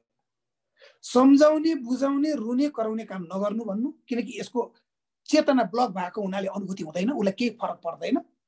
तर जसले सम्झाएको छ त्यसलाई चित्त दुख्छ र ऊ चाहिँ ब्लड प्रेसर, सुगर, हार्टको रोग बिरामी हुन्छ। 90% ड्रग एडिक्टका बाउ आमाको कि त सुगर छ, कि त ब्लड प्रेसर छ, कि चाहिँ हार्ट डिजिज छ। किन त भन्दा त्यही सम्झाएर। त्यही हामीले भन्नु पर्यो कि ड्रग एडिक्सन सम्झाउने नसम्झाउने चुप लाएर बस्छ। जसरी हामीहरू भन्छौँ नि रक्सी खाने मान्छेलाई पर्सि कुरा गरौँला भन्छौँ नि, किनकि नसामा छ। यो ड्रग खाने मान्छेलाई समातेर हाल्ने हो सेन्टरतिर, कहाँ सम्झाउनु खोजिरहेको? तर कति मान्छे रोका छन्, पिली आमाहरू बाउहरू रोका छन्। त्यस कारण एउटा बडा राम्रो कुरा लेखेको छ क्या, the person who take drug suffers immensely, the person who loves them suffers more. जसले ड्रग खाए त्यसले त बहुत दुःख पाउँछ, त्योभन्दा बढी दुःख तिनले पाउँछन् जसले तिनलाई माया गर्छन्। माया गर्नेहरूलाई दुःख दिन्छ उसले। माया गर्ने आमा, माया गर्ने स्वास्नी, सबलाई खतम पार्छ। त्यस कारण हामीहरू रियाब चलाउनेहरूलाई, म जस्तो मान्छेलाई त्यो बच्चा भन्दा पनि त्यो बाउको दया लाग्छ। उसले त खाएको छैन, सम्झाउनु खोजेको छ, रोइरहेछ, बिरामी भएको छन्। मैले भन्छु तपाईँ किन गरिरहनु भएको छ यो? छोरो मगा छोड्नुहोस्, तपाईँ विश्व टुरमा जानुहोस् या घुम्नुहोस्, तपाईँ जिन्दगी कहिले बाँच्ने त? यसकै पछि लाग्दा लाग्दै रुँदा रुँदै यो जिन्दगी त सिद्धिनेवाला छ, छोड्नुहोस् भन्छु मैले। त्यसकारण सम्झाउने, बुझाउने, रुने, कराउने काम नगर्नु भन्नु। नम्बर 2, डक्टर कहाँ नजानु। किन? डाक्टर साहबले रोग निको पार्ने हो। एडिक्सन रोग होइन, एडिक्सन खराब बानी हो। तर एडिक्सनले रोग लाग्न सक्छ, लिभर सिरोसिस हुन सक्छ, त्यो चाहिँ रोग हो। रक्सी खाए लिभर सिरोसिस भयो भने लिभर ठिक गर्ने चाहिँ रोग भयो। तर लिभर ठिक भएर रक्सी छोड्ने होइन उसले, त्यो अर्कै कुरा हो। फेरि एडिक्सन खराब बानी हो, खराब बानीको सुधार गर्नु पर्यो। अब डाक्टर साहब कहाँ गएपछि डाक्टर साहबले के भयो भने निद्रा लागेन हजुर भने निद्राको त्यही डाइजेपाम ट्याब्लेट दियो। साइकियाट्रिक डक्टर निद्रा लाग्ने बित्तिकै निद्रा लाग्यो, 8 पेग रक्सी 7 पेग रक्सी बराबरको ट्याब्लेट पायो, सुत्यो। कुरो त उही हो, झन् खत्तम झन् खत्तम झन् खत्तम, झन् कोठैबाटै निस्किन नसक्ने, त्यस्तो हुँदै जान्छ। डाक्टर कहाँ कति बेला जाने त? बिरामी भयो भने जाने, रोग लाग्यो भने जाने, बौला नै भयो। अब उसले आफूलाई पनि क्षति गर्न लाग्यो, हामीलाई पनि मार्ला नै जस्तो भयो भने त त्यति बेला ट्याब्लेट खुवाएर ढाल्ने बाहेक अर्को बाटो छैन, त्यो गर्नै पर्यो। होइन भने निको हुन्छ भनेर त्यहाँ जाने होइन, त्यो निको पार्ने ठाउँ होइन, त्यो चरित्रवाला ठाउँ छ। र लास्टमा लुकाउने काम नगर, लुकाएपछि सिद्धि लुकाइदिएपछि के हाल्छ? अहिले 6 लाख मानिसहरू ड्रग खान्छ नेपालमा। त्यसमा 2,50,000लाई यदि रियाबमा लगेन भने तिनीहरू 10 वर्षभित्र मृत्यु हुन्छ। प्राय गरी ड्रग एडिक्टको लाइफ 10 वर्ष छ। रक्सीमा अलिकति बढी भएको कारण के भने हाम्रो अगाडि खान्छ, लड्यो भने हामी तुरन्त अस्पताल दौडाउँछौँ, लिभर बिग्रियो अस्पताल, अरू त थाहा नै हुन्न, भित्रभित्र खाएको हुन्छ, खुस्किसक्छ। तर रक्सी खाएको मान्छे लामो बाँच्यो भने के त? लामो सिद्ध आयो, लामो दुःख दियो भने मात्रै हो, खास अर्थ केही पनि छैन एडिक्ट भइसकेपछि।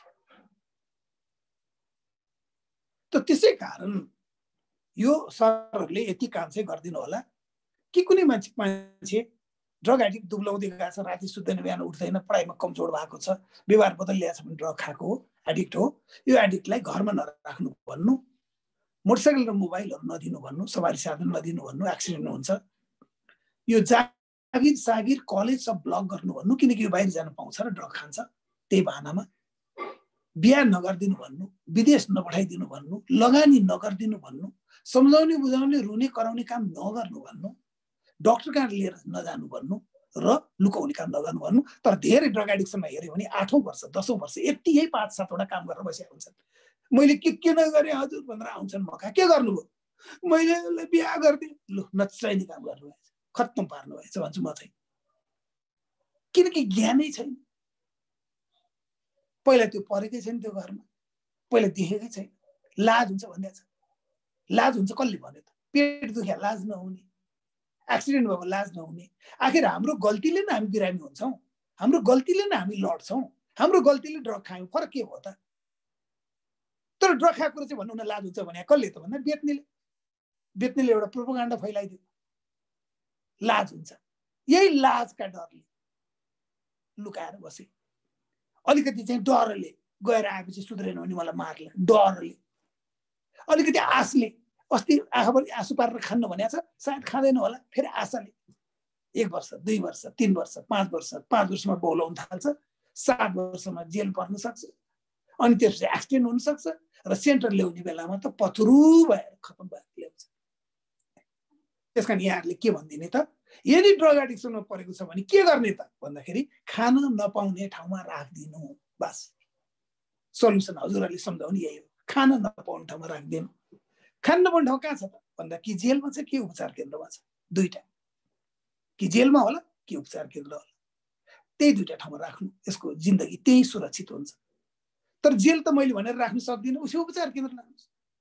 तर तपाईँको छोरालाई उपचार मात्रै चाहिएको छैन है, शरीरमा भएको ड्रगको कारणले क्षतिलाई म उपचार गर्छु र चरित्र चाहिँ खराब भएकोलाई चाहिँ सुधार्नलाई पुनर्स्थापना गर्छु। मसँग दुईटा कार्यक्रम छ, सुधार बढी पनि हेर्छु, त्योभन्दा बढी चरित्र पनि सुधार्छु। त्यसकारण म उपचार केन्द्र मात्रै होइन, उपचार तथा पुनर्स्थापना केन्द्र हो। पुनर्स्थापना भनेको रिह्याब, पुनर्स्थापना, पहिलो जस्तै पढ्ने, पहिलो जस्तै कुरो मान्ने, पहिलो जस्तै हँसिलो बनाएर पठाउने भने हो। अब उपचार तथा पुनर्स्थापनामा केन्द्रमा लग्यो। अब ड्रग एडिक्टलाई के गर्ने त? संसारमा भन्दा 6-7वटा फिलोसफी छ। पहिलो फिलोसफी, ड्रग एडिक्ट कामै लाग्दैन, मारिदिनुपर्छ। फिलिप्सको राष्ट्रपतिले राष्ट्रपतिमा उठ्ने बेलामै के भन्यो? म ड्रग एडिक्टलाई मारिदिन्छु, मलाई जिताऊ भन्यो, जित्यो, अहिले मारिदिन्छ, गाँजा खानलाई पनि मारिदिन्छ।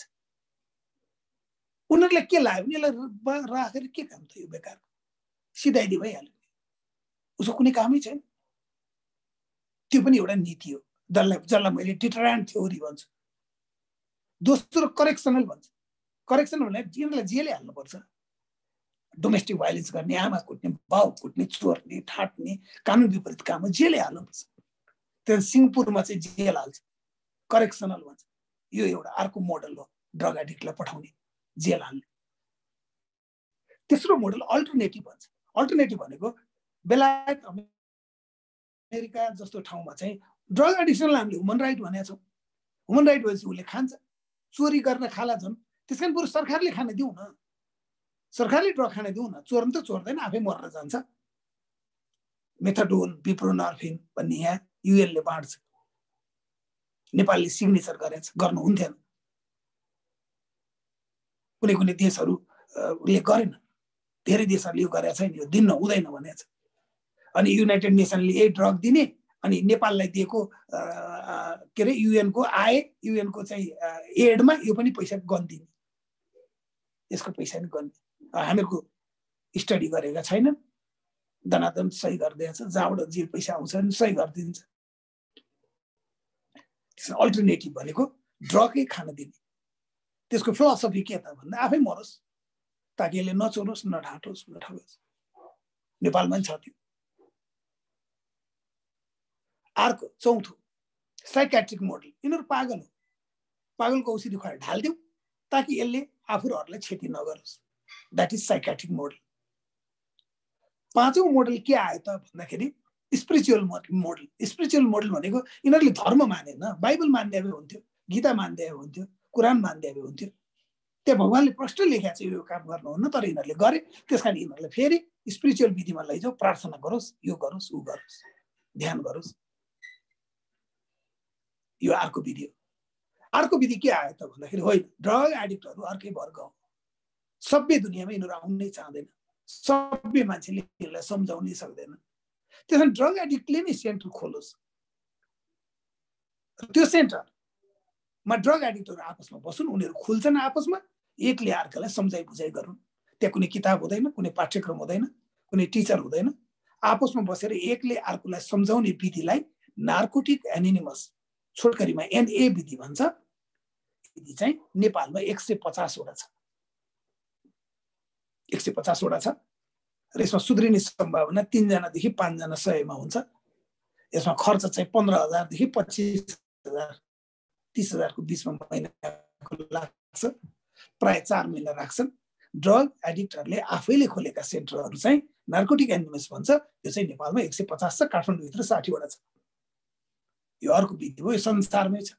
नार्कोटिक एनोनिमस एउटा विधि हो। अर्को के आयो त भन्दा नार्को नन, जहाँ म छु। नार्को भनेको ड्रग खान नदिने, यो चाहिँ अमेरिकाको सेन्टर हो। यो कलेज हो, ड्रग छुटाउने कलेज। पाइलट हुने कलेज हुन्छ, इन्जिनियर बन्नलाई कलेज हुन्छ भने जस्तै ड्रग छुटाउने कलेज। कलेज हुने बित्तिकै 3-4 कुरा हुनु पर्यो। क्वालिफाइड टिचर हुनु पर्यो, पाठ्यक्रम हुनु पर्यो, जाँच हुनु पर्यो र डिग्री हुनु पर्यो। तर नेपालमा चाहिँ रिह्याब, यो ड्रगको कलेज चाहिँ स्याङ्सन नभएको हुनाले हामीले यसलाई रिह्याब भन्यौँ। र नार्कोलन चाहिँ अमेरिकाको सेन्टर हो। र यो सेन्टर संसारमा 10 वटा के अरे 42 वटा छ। सबै युरोप, अमेरिका र दक्षिण अमेरिकामा छ। एउटा साउथ अफ्रिकामा छ। एसियामा हामी मात्रै हो, नेपाल बाहेक अर्को छैन। किनकि नार्कोलन खोल्न धेरै गाह्रो छ। 7 वटा डिभिजन, 29 वटा शाखा, 62 वटा ट्रेन कर्मचारीहरू चाहिन्छ। र नार्कोलनले के भन्छ त भन्दाखेरि फुटबलमा गोल गर्छु भनेर हुन्छ र, लोकसेवा पास गर्छु भनेर हुन्छ र, मनले भनेर हुन्छ र? क्षमता बढाउनु पर्यो नि, ज्ञान बढाउनु पर्यो नि। फुटबलमा गोल गर्नको लागि त दौडिन सक्नु पर्यो, एउटा क्षमता, छलाउन सक्नु पर्यो अर्को क्षमता, पास दिन सक्नु पर्यो अर्को क्षमता, हेड गर्न सक्नु पर्यो अर्को क्षमता, पेनाल्टी हान्न सक्नु पर्यो अर्को क्षमता, अनि मात्रै गोल हुन्छ। चाहेर गोल हुन्छ र? त्यस्तै ड्रग तब मात्रै छोड्न सक्छ जब यसका मेन कारणमा यसले क्षमता बढाउँछ। पहिलो क्षमता के बढाउनु पर्यो त भन्दा यो सुत्नै सक्दैन, सुत्न सकेपछि खाइदिन्छ, जिउ कर्कर खान्छ, खाइदिन्छ, सिक हुन्छ, खाइदिन्छ। 1 नम्बरमा सिकको प्रब्लमबाट बाहिर निकाल्नु। नार्कोलनको पाठ्यक्रम नम्बर 1 कोर्स त्यही हो। सिकबाट कसरी निकाल्ने भन्दा यो सिक भएकै B1 B2 B3 C D K folic acid biotin सिडेर हो त्यो खुवाइदियो कति खुवाइदियो त हामीहरूले 100 mg खान्छौँ भने उसले 5000 mg खानुपर्ने हुन्छ 18 किसिमका भाइटामिन्सहरूको एउटा ट्याब्लेट बनायो जसलाई ड्रग बम भन्छ केही तेलहरू खुवाउनु पर्ने हुन्छ ब्लेन्डेड आयलहरू खुवाउनु पर्ने हुन्छ क्याल्सियम र म्याग्नेसियमको घोल खुवाउनु पर्ने हुन्छ त्यो सुत्नै बनाउनलाई सिकबाट निकाल्नलाई पहिला स्टेप नम्बर 1 त्यो गर्नु छ 14 दिनसम्म भिटामिन्स दिन्छ ल अब सुत्नको लागि त खानु परेन ठीक हो राम्रो हो तर अर्को समस्या छ बिचारा उसलाई लागिरहेछ गाँजा ड्रगै होइन ड्रगै होइन मैले ड्रग खाएकै होइन अमेरिकामा फ्री छ मलाई किन छुन्ने त्यस कारण उसलाई पढाउनु पर्छ ड्रग एजुकेसन 7 दिनसम्म हेभी ड्रग एजुकेसन दिन्छ ड्रगले मुटुलाई के गर्छ किडनीलाई के गर्छ परिवारलाई के गर्छ आफ्नो क्यारियरलाई के गर्छ हेभी ड्रग एजुकेसन दिनुपर्छ त्यसमा केही किताबहरू अमेरिकाबाटै छन् केही चाहिँ मैले लेखिदिएको छ त्यसमा जानुपर्छ त्यो पास भयो पहिला फिजिकल्ली पास 8 घण्टा सुत्ने भयो ड्रग नखाइकन 2 नम्बरमा लान्छ 2 नम्बरमा ड्रग एजुकेसन दिन्छ अब ड्रग एजुकेसन दिएपछि कमसेकम बुझ्ने हो त गाँजा खानुभन्दा अगाडि हिजो गाँजा राम्रो हुन्छ रमाइलो हुन्छ भनेर खाथ्यो भने अब उसले यो पढ्यो न्युरोटक्सिक छ बौला बनाउँछ भन्ने पढेपछि त अलिकति डराउने भयो नि त खानलाई तेस्रो स्टेपमा लान्छ उसले पढ्नु त पढ्यो तर देखेपछि नाइ भन्ने छैन कन्ट्रोलै छैन धाराको टुटी नै भाँचेपछि के गर्ने कन्ट्रोलै छैन यसको टुटी नै भाँचिया छ त्यसैले कन्ट्रोल तालिममा हाल्छ त्यो चाहिँ 40 दिनको हुन्छ बडी कन्ट्रोल पहिला अनि माइन्ड कन्ट्रोल अनि एक्सन कन्ट्रोल तीनटा हुन्छ त्यहाँ कसैले ड्रग खान बोलायो उसले जिउ नै उठाइदिएन एकै ठाउँ बस्थ्यो भने सिद्धिहाल्यो ड्रग अगाडि छ तर उसले मुखै खोल्दैन हातै अगाडि बढाइदिएन सिद्धिहाल्यो कन्ट्रोल तालिममा हाल्छ कन्ट्रोल तालिम पछि पनि अर्को समस्या छ यसलाई यसको जिउमा अड्केको ड्रगले तलतल लाउँछ जसरी हाम्रो कफ जम्यो भने खसखस हुन्छ खोकी लाग्छ खोकीको कारण त कफ हो नि त त्यस्तै यसलाई ड्रग खान तलतल लाग्ने कारण चाहिँ जिउमा अड्केको ड्रग हो त्यो जिउमा अड्केको ड्रग रगतमा जान्छ र अलिअलि नसा दिइहाल्छ ट्रिप लाग्यो भन्छ उसले त्यसबाट निकाल्नु पर्छ यहाँ प्युरिफिकेसन हुन्छ डिटक्स हुन्छ यो चाहिँ ककनीमा हुन्छ त्यसैले नार्कोननको एउटा बुढाले कण्ठमा छ एउटा ककनीमा 100 रुपैयाँ जतिमा छ बुढाले कण्ठमा 10 रुपैयाँ जतिमा छ यहाँ पछि उहाँ पठाउँछ र यो 5 वटा काम गर्दा शरीर ठिक गरे सुत्न थाल्यो ड्रग एजुकेसन लियो कन्ट्रोल तालिम पनि गर्यो जिउबाट ड्रग्स निकाल्दा 130 दिन जति हुन्छ 5 किलो जति बढ्छ कुरो बडा राम्रो गर्छ तर यसले अझै ड्रग खान्छ किन खान्छ न अर्को क्षमता छैन के क्षमता छैन खाली खराब साथी भेट्ने उसले उसको मोबाइल हेरे पनि खराबै साथी छ बेच्ने खाने ल्याइदिने मात्रै छ फेरि गएर त्यसलाई भेट्छ फेरि पर्छ त्यसैले यसलाई कोसँग भेट्ने कोसँग नभेट्ने को शत्रु को मित्र को सोशल को एन्टी सोशल भन्ने ups and downs life course भन्ने गराउनु पर्छ खराब साथीहरूले छोड्नै पर्छ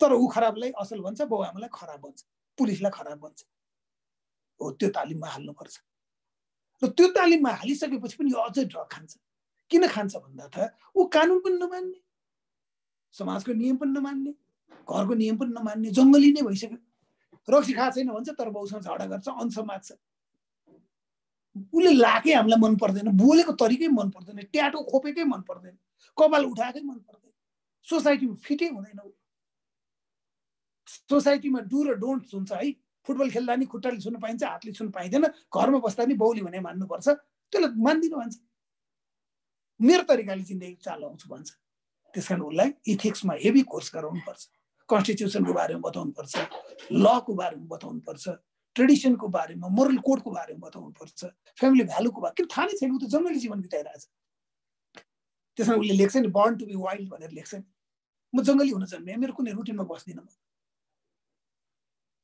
र लास्टमा यसलाई कन्डिसन भन्ने कोर्समा हाल्छ भनेको उसको अवस्था तल तल गइसक्यो उसलाई थाहा नै छैन ठुल्ठुलो कुरो गर्छ खाने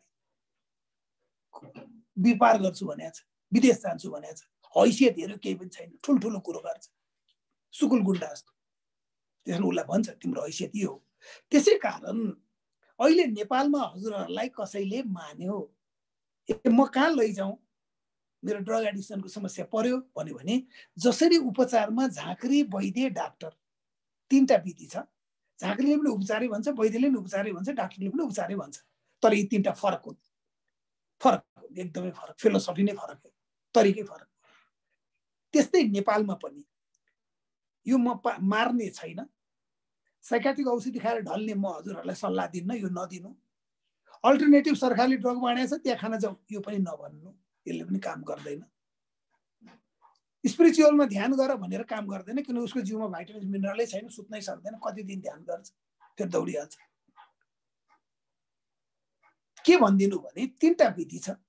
जसरी हामीहरू बिरामी हुँदा झाँक्री, वैद्य, डाक्टर कहाँ जान्छौँ, त्यसै गरी ड्रग एडिक्सनमा परेकोलाई तीनटा मोडल छ नेपालमा, त्यहाँ लानु। नम्बर 1 झाँक्री जस्तो ड्रग एडिक्सनहरूले खोलेका, एडिक्टहरूले नै खोलेका 150 वटा सेन्टर छ, त्यसमा जानु, वेबसाइटमा हेर्नु, drug rehab centre of Nepal भन्नु, हर्रै आउँछ। त्यसमा फोन नम्बरहरू हुन्छ, त्यहाँ जानु, हेर्नु, आँखाले हेर्नु, पहिला सुत्ने ठाउँ, खाने ठाउँ हेर्नु, अनि भर्ना गर्नु, फिलोसफी सोध्नु, भन्नु। यसमा 15,000 देखि 25-30,000 लाग्छ। दोस्रो चाहिँ करेक्सनल आसरा भन्ने छ। त्यो आसरा भन्ने स्थापना मैले नै गर्दै अब पुलिसमा सिङ्गापुरबाट आएर मैले सिङ्गापुरमा देखेपछि बाउ आमालाई कुटिरहेछ, पिटिरहेछ, जेल हाल्न सकिन्न, के गर्ने, कहीँ कन्टेन त गरिदिनु पर्यो।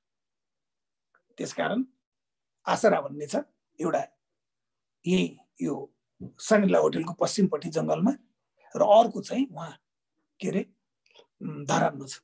त्यसमा 76,000 रुपियाँ जति पर्छ। त्यसमा चाहिँ 5 देखि 8 जना सुध्रिने सम्भावना हुन्छ। त्यो अर्कोमा त 3 जनादेखि 5 जना मात्रै सुध्रिने सम्भावना हुन्छ। नार्कोननमा 6 महिनाको कोर्सको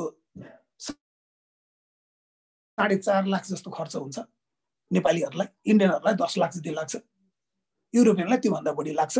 हाम्रो नजिकमा यहाँबाट जाने सेन्टर चाहिँ अस्ट्रेलिया हो। अस्ट्रेलियामा चाहिँ 65 लाख जति लाग्छ, बेलायतमा चाहिँ 85 लाख जति लाग्छ, अमेरिकामा 1 करोडसम्म लाग्छ। यही नै कोर्स हो। त्यसकारण नेपालीहरू नेपालमै नार्कोन खुलेको हुनाले जिउबाट ड्रग्स निकाल्न मात्रै 1 लाखदेखि 2 लाख जस्तो खर्च हुन्छ, बाहिर 12 लाख जति खर्च हुन्छ। त्यसकारण नार्कोन नेपालमा हामीले इस्टाब्लिस गरिदिएको हुनाले सेवा पाए मान्छेहरूले, नेपालीहरूले। न त नेपालीहरूले न अस्ट्रेलियामा गएर लिन सक्छन् न सक्छन्। नार्कोन नेपालमा छ, एकैचोटि अस्ट्रेलियामा छ। यसमा चाहिँ कोर्सलाई पैसा लाग्छ। खान बस्नलाई 25,000 लाग्छ, खराब साथी छोड्ने कोर्सलाई 15,000 लाग्छ, जिउमा ड्रग्स भाइटामिन्स मिनरल पुऱ्याउनलाई 65,000 लाग्छ। कोर्स तिर्दै जान्छ। जब उसको कोर्स सिद्धिन्छ 3 महिना इन्टर्नसिप हुन्छ। बाहिर के गर्छ त? अब कुनै मान्छेले मोटरसाइकल चौरमा चलायो र लाइसेन्स लियो भन्दैमा न्यु रोडमा जानु त सक्दैन, न्यु रोडमा त उताडै नै आउँछ। त्यसकारण हामीले कुनै तालचाभित्र राखेर अनेक कुरा त सिकायौँ, बाहिर के गर्छ त? अब साँच्चीकै पाउने ठाउँ। त्यसकारण इन्टर्नसिप गर्न बहुत जरुरी छ। स्टेप गर्न बाहिर निकाल्नुपर्छ। ड्रग एडिक्सन सजिलो छैन, असाध्यै गाह्रो छ, किनकि बानीसँग जोडिएको छ, कन्ट्रोलसँग जोडिएको छ। तर रिह्याब लगेन भने के हुने भयो त? यो पनि मर्ने भयो, परिवार पनि मार्ने भयो। त्यसकारण मेरो आज सरहरूलाई सबलाई निवेदन कि ड्रग्समा नपर्नु, आफू पनि आफ्ना परिवारलाई पर्न नदिनु। मैले एउटा किताब लेखिदिएको छु, लागु औषधको धराप भन्ने। त्यो एउटा किताब पढ्यो भने धेरै कुरा त, अब मान्छे किताबै नपढ्ने। अब एउटै मैले गरेको टेलिभिजन कार्यक्रम मात्रै हो, नत्र नेपालमा कार्यक्रमै छैन ड्रगको बारेमा। सरकारको भन्यो भने नीति नै छैन, के पनि छैन, नथिङ। ड्रग रोक्नलाई 5 वटा काम गर्नुपर्छ। नखाएकालाई खान नदिने, खाएकोलाई चिन्ने, चिनेकोलाई उपचारमा पठाउने, उपचारबाट आएकोलाई पुनर्स्थापित गरिदिने, बेचबिखन गर्नेलाई कारबाही गर्ने। नेपालमा एउटा मात्रै गर्छ बेचबिखनलाई कारबाही गर्न, पुलिस प्रशासन सरकारी वकिल छ। 4 वटा केही पनि छैन। यो 4 वटा कसले गरेछ त? कसैले पनि गरेको छैन। नार्कोनले एउटा नखाएकोलाई नखाऊ भनेर टेलिभिजन कार्यक्रम चलाइदिन्छ। टेलिभिजन कार्यक्रममा मात्रै वर्षमा 45 लाख तिर्नुपर्छ। कसैले 1 रुपियाँ पनि दिँदैन। त्यही आफूले कमाबाट हाल्यो, चलायो अरूका लागि, ताकि नखाऊ। ड्रग एजुकेसन गर्ने पनि सरकारले जिम्मा नलिने, खाएकोलाई पहिचान पनि जिम्मा नलिने।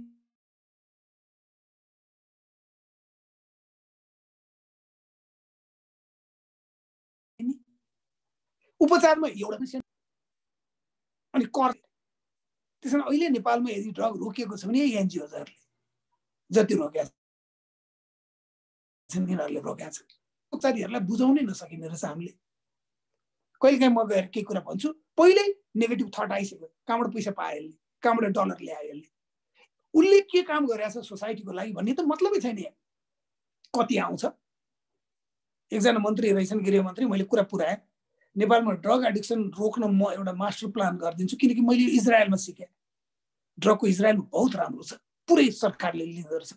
र त्यहाँ मैले हायर ग्रेजुएसन गर्न जाँदाखेरि सिकेपछि मैले नेपालमा एउटा बनाउँछु भनेको कति आउँछ भनेर सोध्न पठाएछ।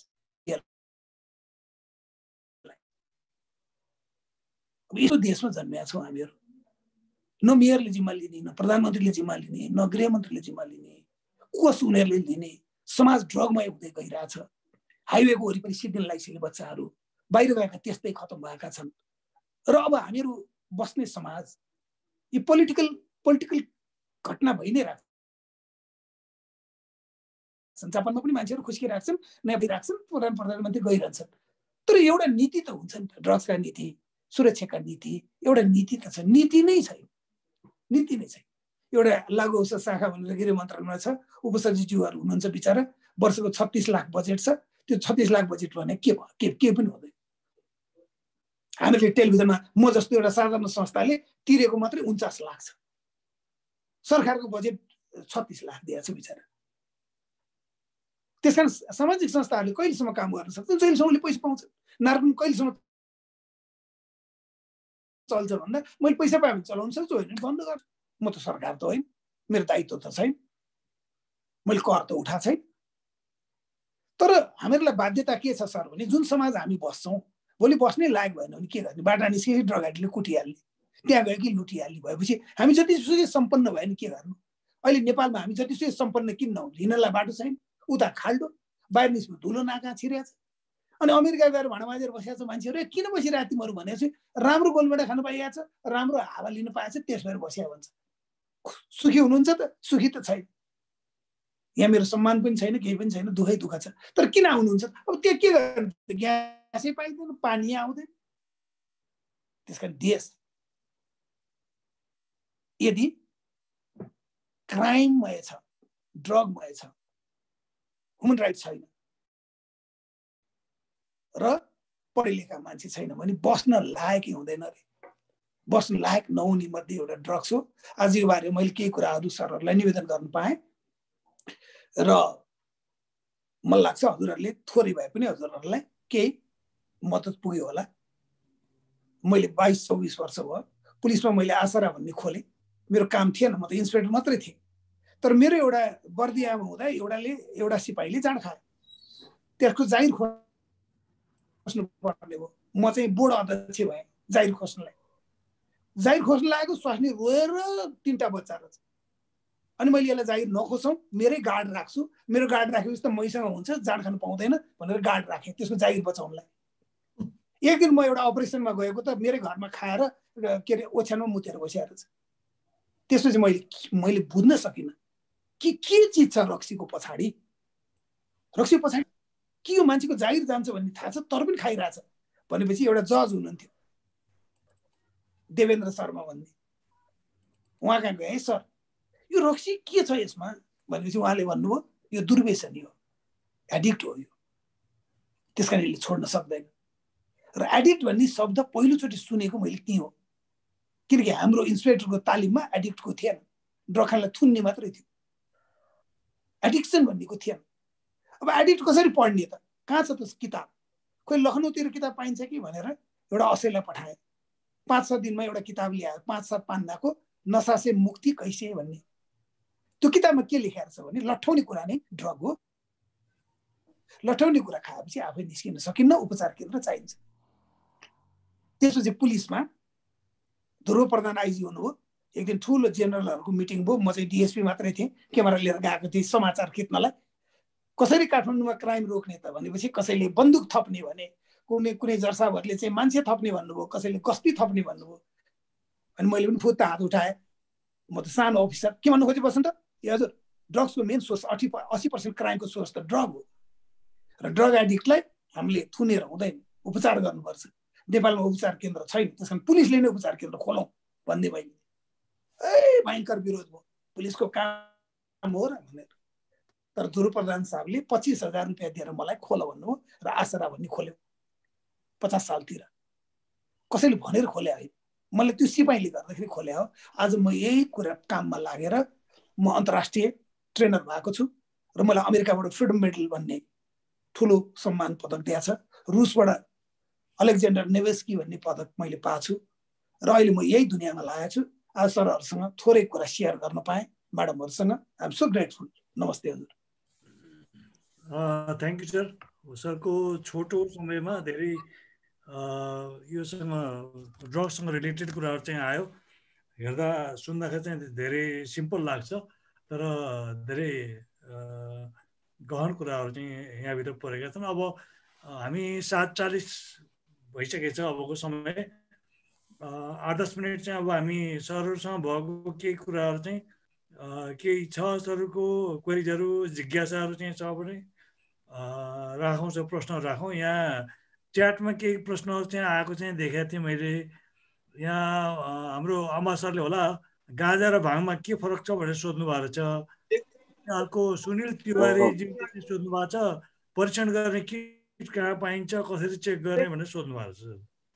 गाँजा पात भयो, भाङ त्यसको गेडागुडीलाई भनेका। भाङमा चाहिँ हेलुसिनेसनको गुण छ, गाँजामा डिप्रेसेन्ट गुण छ।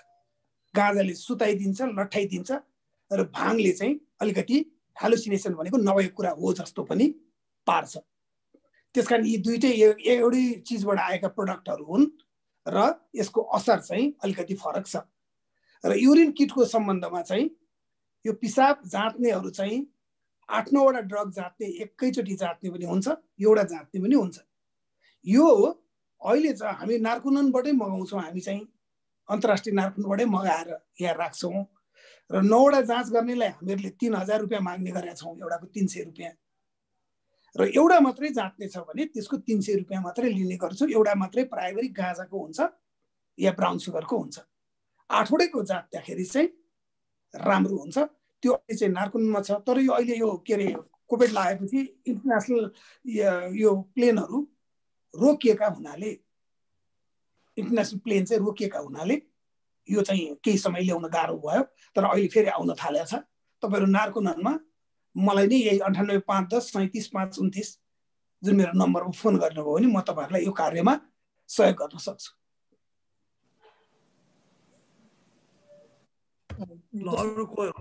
आफ्नो जिज्ञासा चाहिँ राख्नु पर्ने कुरा चाहिँ राधे गरौँ सर। कृष्ण सर र नेत्रोपाध्याय सरको हात उठेको छु त सर। ल म कृष्ण श्रेष्ठ बोल्न सक्छु? हजुर हजुर हजुर बोल्नुहोस्। सबभन्दा पहिला त बसन्त सरलाई धेरै धेरै अभिवादन छ। उहाँले यहाँ लागु औषधको कुलतको बारेमा आज दिनुभएको जो प्रस्तुति अति सान्दर्भिक र व्यावहारिक लाग्यो। यसमा हजुरलाई धेरै बधाई छ र धन्यवाद पनि छ। हामीले हजुरको माध्यमबाट धेरै आज कुराहरू जान्न सक्यौँ यो नार्कोटिक्सको बारेमा। गाँजा, चरेस, भाङ, रक्सी, अफिम, ब्राउन सुगर, कोकिन यो सबैलाई थाहा हुने कुरो पनि होइन। हजुरले एकदमै त्यसको परिभाषित गर्नुभयो र आशा छ सबैलाई ज्ञान प्राप्त भयो होला भन्ने। मेरो एउटा यसमा के जिज्ञासा भने हामीले यसको कुलत र यसको करेक्टिभ मेजर्स त धेरै नै हामीले बहस गऱ्यौँ, कुराहरू आयो। यसलाई हामीले हुनैबाट बच्नको लागि प्रिभेन्टिभ मेजर्स जो उहाँको आजको प्रस्तुतिमै लेखिएको थियो कि समाज, अभिभावक, विद्यालय जिम्मेदार हुनुपर्छ भन्ने उहाँको एउटा थियो हेडिङमा। तर यसमा यतिलाई मात्र नभनेर हामीले यसको जो एडिक्सन हुनुबाट पहिले नै वञ्चित गर्नलाई या त्यसको प्रिभेन्टिभ मेजर्स के राख्न सकिन्छ कुराकानीमा त आएछ। यसमा उहाँले पनि धेरै नै कुराहरू भन्नुभयो, जति पनि एनजिओज र अरूको कुराहरू भन्नुभयो। यसमा मेरो ख्यालमा सबभन्दा महत्त्वपूर्ण त यो प्राथमिकता त अभिभावकको छै। उहाँहरूले आफ्नो परिवारलाई कसरी कन्ट्रोल गर्ने भन्ने कुरो त छ। तर आजको यो आधुनिक संसारमा सबै कुरा घरमा हामीले भनेर तिनीहरूले मानेर बस्ने सम्भवता त छैन। तर सरकारको के नीति नियम कानुन लागू हुनु पर्यो जो कि कुनै पनि मान्छेले त्यसको अवहेलना गर्यो या त्यसलाई अभोइड गर्यो, क्राइम गर्यो भने त्यसलाई कसरी हामीले इफेक्टिभ तरिकाले त्यसलाई कन्ट्रोल गर्ने। अब यसमा उहाँको कुराले अब जति पनि यहाँ पे फ्याक्ट्रीहरू खोल्यो, फ्याक्ट्रीहरूबाट यसको धेरै एड्सहरू गरेर त्यसको राजस्व लिएर त्यसबाट फेरि धेरै कमर्सियल बनेर यसको दुरुपयोग भयो भन्ने कुरो आयो। यसको लागि त अब सरकारले या त फ्याक्ट्री नै बन्द गराउनु पर्यो हैन। फ्याक्ट्री गराएपछि बल्ल नरह्यो बाँस नबज्यो बाँसुरीको बल्ल त्यति हुन सक्ला होइन भनेदेखि अब सरकार चलाउनको लागि राजस्व पनि चाहियो, अरू माध्यम पनि चाहियो। त्यो कुल मिलाएर मेरो भन्नु आजको जिज्ञासा के भने यसलाई हामीले करेक्टिभ मेजर्समा सोच्नुभन्दा पहिला प्रिभेन्टिभ मेजर्स के त, यसलाई कसरी हामीले रोक्न सकिन्छ त्यसमा हामीले धेरै जोड दिनु पर्यो। विद्यालयहरूमा करिकुलमहरूमा यसलाई एड गर्ने र अन्य अरू कुनै उपायहरू गरेर त्यसलाई यो फैलिन यो दुर्व्यसनबाट लाग्नुभन्दा बच्ने उपाय धेरै गर्नु के होला, त्यो उपायहरू भनिदिनु होला। यसको एउटै उपाय भनेको ज्ञान। ड्रग्सको हार्मफुल इफेक्ट बारे घर घरमा जानकारी गराइदिने। नेपालमा 56 लाख घरधुरी छ। 56 लाख घरधुरीमा यो चिज ड्रग्स हो, खाएको यसरी चिनिन्छ, यो भयो भने शङ्का गर्नु, यो शङ्का भएपछि यो स्टेप गर्नु भनेर सरकारको यदि डिपार्टमेन्ट भएको भए, रोकथामको पोलिसी भएको भए सरकारबाटै यो काम गराइदिन्थ्यो हामीहरू देशभरि। तर सरकारले पोलिसीमै लिएन। त्यसपछि पुलिस डिपार्टमेन्टमा एकचोटि मैले गएँ अवकाश भएपछि कि पुलिससँग मिलेर 56 लाख घरधुरीमा जाउँ न त भनेर मैले पम्पलेटहरू सबै बनाएँ। पुलिसले रोकिदियो, त्यो पनि रोकिदियो। किन त भन्दाखेरि जो पोलिसीमा बस्ने मान्छेलाई ड्रग एडिक्सन समस्या हो भन्ने नि थाहा छैन। त्यसकारण मैले 5 वटा हजुरलाई के भने त नखाएकालाई खान नदेऊ। नखाएकालाई खान नदेऊ भित्र के पर्छ त भन्दा पहिला राष्ट्रिय पोलिसी पर्छ, त्यसपछि त्यसको जिम्मेवारी स्थानीय सरकारको प्रमुखले लिनुपर्छ। स्थानीय सरकारकोले एउटा पोलिसी बनाउँछ, त्यो पोलिसी उसले स्कुलमा लान्छ, टोल टोलमा दबाव समूह गठन गर्छ। त्यसपछि विद्यार्थीहरूको चाहिँ हरेकको क्लब बनाउँछ, एन्टी ड्रग क्लब, र दबाव समूहहरूले बोर्ड राख्छन् र त्यो बोर्डमा यो क्षेत्रमा लागु औषध निषेध छ भन्छन्, ताकि त्यहाँबाट लागु औषधहरू पुस भएर अर्को क्षेत्रमा जान्छ। स्थानीय सरकारले नै रिह्याब सेन्टर खोल्नु पर्यो, किनकि पैसा उसँग छ। अहिले रिह्याब सेन्टरहरूको क्यापासिटी 3500 छ, वर्षमा 30,000 बढेको छ, क्यापासिटी 3500 छ भनेपछि कहिले सिद्धाउने त? 2,50,000 पहिले बाँकी छ, 3500 को क्यापासिटी छ, 30,000 वर्षमा बढेको छ भनेपछि त स्थानीय सरकारहरूले त सेकेन्डको पहिचानको र उपचारको पनि व्यवस्था गर्नु पर्यो। तर हामीले यो एनजिओजले, मैले पनि 77 जिल्लामा सबै स्थानीय सरकारलाई चिठी लेखेँ, तपाईँहरूको बजेट यसमा छुट्याइदिनुहोस्, हामीहरू टेक्निकल दिन्छौँ। बजेटै छुट्याउँदैन। उनीहरू भन्छ योभन्दा इम्पोर्टेन्ट त बाटो छ, योभन्दा बढी इम्पोर्टेन्ट त कोभिड छ, योभन्दा इम्पोर्टेन्ट त यो छ, योभन्दा इम्पोर्टेन्ट त पुल छ। त त्यसै कारण अब यो गाह्रो कुरो के छ भने पोलिसी। अब अहिले त उल्टो सांसदहरू त गाँजा खोल्नुपर्छ भनेर हिँड्नु भएको छ। त्यो सांसदको अगाडि हाम्रो हैसियत के? उहाँ त पार्लियामेन्टमा गएर कानुनै बनाइदिनुहुन्छ, त्यस्तो मान्छेहरू भन्दै हिँड्नुहुन्छ। त त्यसै कारण सरले भने जस्तो अहिले मैले हजुरहरूलाई ड्रग एजुकेसन वृहत के दिएँ भने यही कुरा घरमा दिनु पर्यो। मैले अहिले हजुरहरूलाई जे भने त्यही कुरो 56 लाख घरधुरीमा पुर्याउनु नै ड्रग रोकथामको उपाय हो। आखिर मान्छे जहाँसुकै भए पनि घरभित्रै छ, त्यो घरमा हामीले एउटा पम्पलेट टाँस्दिउँ न। हरेक घरमा 56 लाख घरमा चाहिँ हजुरले 200 वटा बनाइदिइबक्सेस् पम्पलेट, हजुरको नाम लेखिबक्सेस्, म 200 वटा बनाउँछु, मेरो नाम लेख्छ, गुप्त सरले 200 बनाउँछन्। त्यस्तै गरी नेपालका सबैले 200 बनाइदिएर त्यो एउटा प्रिन्टिङ प्रेसमा राखिदियो भने त्यो सूचना त घर घरमा स्कुल कलेजले पुर्याउने भयो नि त। तर गाह्रो के छ भने यसरी गर्न सकिन्छ भन्नेमा त म क्लियरै छु, किनकि मेरो जिन्दगी यसमा बित्यो। तर जोद्वारा गराउनु पर्ने हो उसलाई उनी गराउन सकिन्न, सेन्सिटाइज गराउन सकिन्न। त्यसलाई सेन्सिटाइज गर्न नसकेपछि एउटा एनजिओले के गर्ने हो त? कुनै ठाउँमा गएर सानो, म भोलि पनि पर्सि मेरो थानकोटमा एउटा कार्यक्रम छ, लगभग म 22,000 ठाउँमा पढाएछु देश विदेश गरेर। मैले सके त्यही हो, तर कति गर्छु त? सानो टिममा गर्छु। ओनरसिप त मैले लिन सक्दैन, स्टेटले लिनु पर्यो। एउटा पुलिस अफिसर बहुत राम्रो आउँछ, उसले अलिकति काम गर्छ, अर्कोले त्यसलाई माइनसै गरिदिन्छ। त त्यसै कारण सरले भने सही हो, रोकथामको उपाय भनेकै मैले आज गरेको ब्रिफिङहरू सारा मान्छेलाई खबरमा पुर्याइदिने, त्यसैले रोकथाम गरियो। गाँजामा न्युरोटक्सिक छ यति त भनिदिनु पर्यो। गाँजा खानेहरू 4-5 वर्षपछि बौलाउँछ, त्यो त भनिदिनु पर्यो। बौलाउने प्रक्रिया सुरु हुन्छ, यति त जानकारी होस्। रक्सी सबभन्दा बढी प्रयोग हुने ड्रग हो, यति त थाहा होस्। त्यस कारण यो सिम्पल इन्फर्मेसनदेखि त्यसपछि कुनै व्यक्तिका पछि लाग्ने अरू लामो, जस्तो रोकथाममा मात्रै 22 वटा एक्टिभिटी हुन्छ, जुन अहिले म भन्न सक्दिनँ। यो चाहिँ ऊ भयो सर, यो चाहिँ हामीहरूले स्थानीय सरकारले जिम्मा लिनुपर्छ। अहिलेको हिसाबमा स्थानीय सरकार मार्फत स्कुल कलेजमा जानुपर्छ। अब नेत्र सरको प्रश्न राख्नु छ सर। नमस्कार। नमस्कार है, मेरो नाम नेत्र उपाध्याय। हजुर सुनिँदैछ? सुनेको छु। ल बसन्त सरलाई एकदम धन्यवाद छ, यो एकदम संवेदनशील विषय हाम्रो अगाडि राखिदिनु भयो। मैले सरको एक दुईवटा प्रोग्राम पहिला पनि हेरेको थिएँ, त्यो बेला मैले त्यहाँ संस्थामा फोन पनि गरेको, मसँग 2टा नम्बर छ, कहाँ हो भनेर। मलाई भिजिट गर्न पनि धेरै मन थियो कि सरको त्यहाँनिर। वेलकम छ सर, वेलकम है। सरको जुन प्रयास छ यो बहुत सराहनीय छ, यसमा एकदमै हामी आभार व्यक्त गर्छौँ। मेरो एक दुईवटा कुराहरू छ क्या। मैले पनि जागिरको दौरानमा यो मधेस एरियामा धेरै काम गरेँ क्या, र इन्डियाबाट चाहिँ यो ड्रग जुन फार्मास्युटिकल ड्रग छ नि, यो चाहिँ पुस भएर बढी नेपालै आउँछ क्या, र धेरै समातिन्छ। यो एउटा विकरालै छ, एउटा त्यो भनौँ न हाम्रो बोर्डर एरियाबाट आउने औषधि। यसमा अब सरलाई धेरै नै जानकारी होला, किनभने प्रशासनले पनि बसेर काम गर्नुभयो। अर्को कुरा चाहिँ यो जुन अफिम छ नि, गाँजा त नेपालमै हुन्छ, रक्सी पनि नेपालमै बन्छ, विदेशी पनि आउँछ। यो अफिम चाहिँ नेपालमै बन्छ कि मैले सुनेको चाहिँ अफगानिस्तान, यो म्यानमारमा बढी उत्पादन हुन्छ, यो चाहिँ सरकारले नि प्रोटेक्सन दिएर गरेको भन्ने कुरा सुनेको, कहीँ यसो पढेको पनि हो। सर यसको बारेमा के छ सर?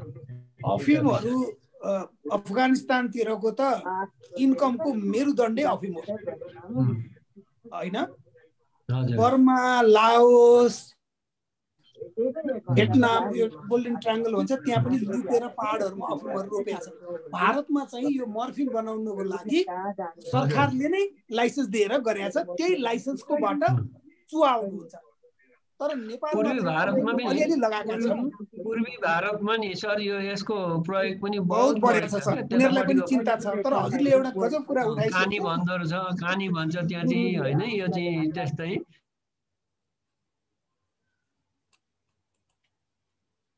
सरकारले चाहिँ अब बन्द त गरेको छ, तर बहुत हरेक घरमै पहिला त होला। अहिले हजुरले एउटा कुरा उठाएकोमा गम्भीर कुरा के छ भने, अहिले एउटा देशले अर्को देशलाई खतम गर्नु पर्यो भने ड्रग खुवाउने हो।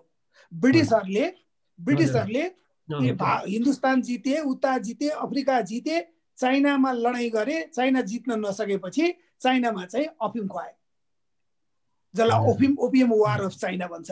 युवाहरू सिधाइदिएपछि त्यो देश लिन सजिलो भयो, किनकि संवेदनहीन मान्छेहरू भए। अर्को देशले राज्य नै लिँदै पनि ड्रग एडिक्टलाई के मतलब छ र? अहिले नेपाललाई अर्को राज्यले कब्जा गर्यो भने ड्रग एडिक्टलाई मतलब हुँदैन। त्यसै कारण त्यो आउने वंश नै सिद्धाउनका लागि अर्को देशले धेरैवटा कुराहरू छ, त्यसको धर्म सिद्धाउने, त्यसको संस्कृति सिद्धाउने, त्यसको शिक्षा सिद्धाउने, त्यसको स्वास्थ्य सिद्धाउनेदेखि लिएर एउटा स्ट्राटेजी चाहिँ मानसिक रूपले पागल बनाइदिने, त्यो भनेको ड्रग खुवाउने। त त्यसै कारण कतिपय अरू छिमेकी देशहरूले स्ट्राटेजिकल ड्रग खुवाएको पनि छ हामीलाई। तर यो कुरा मैले यहाँ अहिले कुरा गरिनँ, किनकि आज हामी धेरै कुरा मात्रै गरिरहेछौँ। हामी नीति निर्माणको त्यो लेभलको कुरा आज मैले गरिरहेको छैन, मैले ज्यादै बेसी कुरा गरिरहेको छु। तर यो निश्चित हो कि हाम्रो देशलाई सप्लाई गरेरै ड्रग एडिक्ट बनाउने रणनीति नै छ। र ती देश स्वयं पनि, अब जस्तो अहिले भारतकै कुरा गऱ्यो भने 70 लाखदेखि भन्दा बढी ड्रग एडिक्ट छ। अब उसमा पनि 60 देखि 70 लाख बङ्गलादेशमै छ। उसमा अफगानिस्तानमा त 11 लाखलाई त तुरुन्तै उपचारमा लानुपर्ने छ। हामी कहाँ 2 लाख भने जस्तो 11 देखि 13 लाखलाई त अहिले नै उपचारमा लानुपर्ने छ। यो सबै देश पीडित छ। पीडित हुँदा पनि उनीहरूले एउटा रणनीति उही पनि के बनाएको छ नि, ड्रगै खुवाएर सिधाइदिने। त्यसकारण नेपालमा बोर्डरमा ड्रगका उहरू खुलेका छन्, उता इन्डियामा ब्यान्ड छ, नेपालमा पठाउँछ, त्यस्तो पनि छ। तर मलाई यहाँनिर मेरो एकदमै स्पष्ट धारणा के छ भने बोर्डर बन्द हुन सक्दैन। बोर्डर ड्रग खाने कारण पनि होइन। यदि बोर्डर ड्रग खाने कारण भयो भने त सबभन्दा बढी ड्रग एडिक्ट त बोर्डरकै केटाकेटी हुनु पर्थ्यो नि त। पोखराको किन भयो, धरान किन भयो? त्यसकारण त्यही ठाउँ ड्रग एडिक्सनमा पर्यो जहाँ त्यो डिलरहरूले छाने ठाउँ। त्यसै कारण border is not the reason, ज्ञान चाहिँ रिजन हो। जस्तो मुसा मार्ने औषधि खान्छौ भन्यो भने खाँदैन, लखट्यो भने दौडिन्छ, ज्यान बचाउँछ, किनकि उसलाई थाहा छ यो बिख हो, 100% बिख हो भन्छ उसले। तर गाँजा पनि बिख हो, त्यसलाई थाहा छैन, खान्छ, पैसा चोरी चोरी खान्छ। जबसम्म मान्छे चोरी चोरी खान जान्छ, नेपालमा बन्द, भारतमा बिहारमा रक्सी रोक्यो, सबै नेपालमा आएर रक्सी खाए। उसले जबसम्म रक्सीको सही अर्थ बुझ्दैन तबसम्म त ऊ त जागेर नि खान्छ नि, उसका बाध्यता के छ कि शारीरिक। त्यसकारण यो बोर्डर होइन सर, बोर्डर कारण नै होइन। बोर्डर एउटा कारण भन्छ। कारण के हो? एजुकेसन हो। आज मैले हजुरहरूलाई भन्दै अब रक्सी खान डर लाग्छ हजुरलाई, अब एकचोटि रक्सी खाँदा 17वटा शक्ति नष्ट हुन्छ भनिदिएको छु, भोलिपल्ट हजुरलाई यस्तो लाग्यो बसन्तले त भनेको थियो भन्नुहुन्छ। अब ज्ञान हुने बित्तिकै त्यो आफै जाँदैन। र भोलि ड्रग आज पिटेर ड्रग खुवाछ र आजसम्म कुनै डिलरले पिटी ड्रग खुवाएको त सुनेको छैन। यो मान्छे आफै जान्छ, चोरेर जान्छ, ढाँटेर जान्छ। किन जान्छ त भन्दाखेरि किनकि यसलाई लागेको छ, यसले मलाई फाइदा गर्छ। हामीले बुझाइदिनु पर्छ यसले बेफाइदा गर्छ।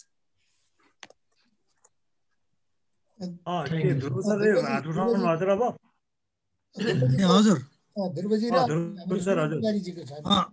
नमस्कार है, म बसन्त सर। म चाहिँ अब हामी धेरै बेर पनि भइसक्यो, म छोटो कुरा मात्रै चाहिँ यसो जिज्ञासा राख्छु, मेरो कम्प्लिमेन्ट होइन। अघि चाहिँ नि यहाँले भन्नुभयो चाहिँ नि हामीले गर्ने मेथडमा चाहिँ नि त्यो रिप्लेसमेन्ट थेरापी चाहिँ जुन हुन्छ, मेथाडोन, बुप्रेनफ्रेन के भन्नेहरू खुवाउने कुराहरूलाई ठिक होइन भन्नुभयो। तर व्यापक रूपमा चलन छ, सरकारले पनि गरिरहेछ होइन। अब यो मेथाडोन त चाहिँ खुवाउने, म चाहिँ नि एचआइभी एड्ससँग सम्बन्धित छु। त्यो ड्रग खानेहरूमा धेरै एचआइभी हुने भएको हुनाले एचआइभी एड्सवालाले पनि चाहिँ त्यसमा त्यो ड्रगको काम चाहिँ मा त्यो मेथाडोनहरू चाहिँ दिने रिप्लेसमेन्ट थेरापीको कामहरू गर्छन्। यसको चाहिँ नि अब संसारभरि चलेको भनेर चाहिँ नेपालमा पनि अभ्यास भइरहेछ। यहाँ अलिकता कुरा त गर्नुभयो, अलि राम्रोसँग भएन। यसलाई अलिकता विस्तृतमा यो आफैमा चाहिँ नि सैद्धान्तिक रूपमा गलत कुरा हो भन्ने आएको चाहिँ आफ्नो धारणा। मेथाडोन खाएर निको भएको सुन्नु भएको छ? मेथाडोन खाएर ड्रगबाट निस्क्यो भन्ने सुन्नु भएको छ? मेथाडोन भनेको ड्रग खाने, अब खाँदै उसले चाहिँ नि घटाउँछ, ड्रग चाहिँ नि खानलाई चाहिँ छोड्छ। तपाईँ एउटा मान्छे देखाउनुहोस् न मलाई, त्यो होइन। मेथाडोनको थ्योरी के हो त भन्दाखेरि मान्छेलाई ड्रग एभाइलेबल गराइदिने ताकि चोरी ढाँटी गर्न नपरोस्। त्यसको अन्ततः त के हुन्छ त, त्यो बजेट बरु उसलाई उपचारमा किन नदिया? त्यो मेथाडोनको जुन पैसा छ, लाखौं करोडौं रुपियाँ जुन ग्लोबल फन्डबाट दिया छ, त्यो पैसा तपाईले उपचारमा किन नदिया त? त्यो मान्छे त ठिक हुन्थ्यो नि त। किनकि उपचारमा दियो भने त ठिक हुने भयो। त्यसकारण यी दात्री संस्थालाई उपचार गराउनु छैन, नेपालका नागरिकहरूलाई ड्रग एडिक्ट बनाउनु छ उनीहरूलाई। र हाम्रो सरकारले किन यो कुरो गर्न सकेन? हामीहरू मेथाडोनको लागि पैसा लिन्नौ हजुर, बरु हामी प्रिभेन्सनको लागि लिन्छौँ। हामी स्कुलमा पढाउने कुरामा त्यो पैसा खर्च गर्छौँ, कलेजमा पढाउने कुरामा खर्च गर्छौँ, उपचारमा चाहिँ खर्च गर्छौँ। थाइल्यान्डले पनि भने नि म लिन्न भने नि पैसा, मलाई दिने भए उपचारमा लिए भने नि। फिलिपिन्सले नि भने नि मलाई दिने भए पैसा उपचारमा दे, यो मेथाडोनमा लिन्न भने नि त। त्यसै कारण कतिपय देशहरू बुझेकाले मानेनन् यो कुरा। अब नेपालमा बुझ्नेको मैले एनजिओ भयो भने के भयो त? मैले मेथाडोन खुवाए भएको त स्टाफ हुन पाउने भएँ, डाक्टरलाई पनि दिन पाउने भएँ, अब पैसा पनि पाउने भएँ, म यसमै मख परेँ। जो पोलिसी बनाउनेहरू छ त्यो पोलिसी बनाउनेहरूले देश बुझ्दै बुझेन, यसको इफेक्ट बुझ्दै बुझेन। को आउँछ त? एउटा गृह मन्त्रालयमा एउटा अफिसर सरर भएर आउँछ, स्थानीय विकासबाट आउनु होला, उहाँ कृषिबाट आउनु होला, वनबाट आउनुहुन्छ, कुनै दिन लागु औषधको उसमा आउनुहुन्छ, उहाँले त त्यो कुरो सिकेका छैन। त्यसकारण मेथाडोन एउटा पोलिसी हो, एउटा विधि हो। संसारमा यो विधि छ, युनाइटेड नेसनले यो पैसालाई गनेको छ, ग्लोबल फन्डले त्यो पैसा नेपालमा सहयोग गरे भनेको छ। म चाहिँ के भनेको छु, नेपालीलाई मार्न प्रयोग गर्यो भनेको छु। मेरो आफ्नो दृष्टिकोण छ यसमा। मलाई मेथाडोनमा कसैले पनि चित्त बुझाउन सक्दैन। म यदि डिसिसन गर्ने ठाउँमा भइदिए म यसलाई रोक्थेँ र यसको बजेट म त्यो उपचारमा दिनुहोस्, रोकथाममा दिनुहोस्, पुनर्स्थापना दिनुहोस् भन्थेँ। तर मैले भनेर त सक्दिनँ, यो मेरो व्यक्तिगत कुरा हो। त्यसै कारण म मेथाडोनको सपोर्टर होइन। एचआइभी एड्स भएको मानिसलाई सहयोग गर्नुपर्छ, म सपोर्टर हो। हरेक कुरामा सपोर्ट, पुनर्स्थापनामा सहयोग गर्नुपर्छ, एभ्री चिजमा सहयोग गर्नुपर्छ। तर नेपाललाई सहयोग गरे भनेर ड्रग खानमा पैसा दिने, रोकथाममा नदिने, उपचारमा नदिने, पुनर्स्थापनामा नदिने, केमा दिने रे त भन्दा खुनीमा दिने रे करोडौँ रुपियाँ। त्यस कारण म यसको पक्षमा छैन। सर हजुर यसमा केही छ थप ध्रुवको?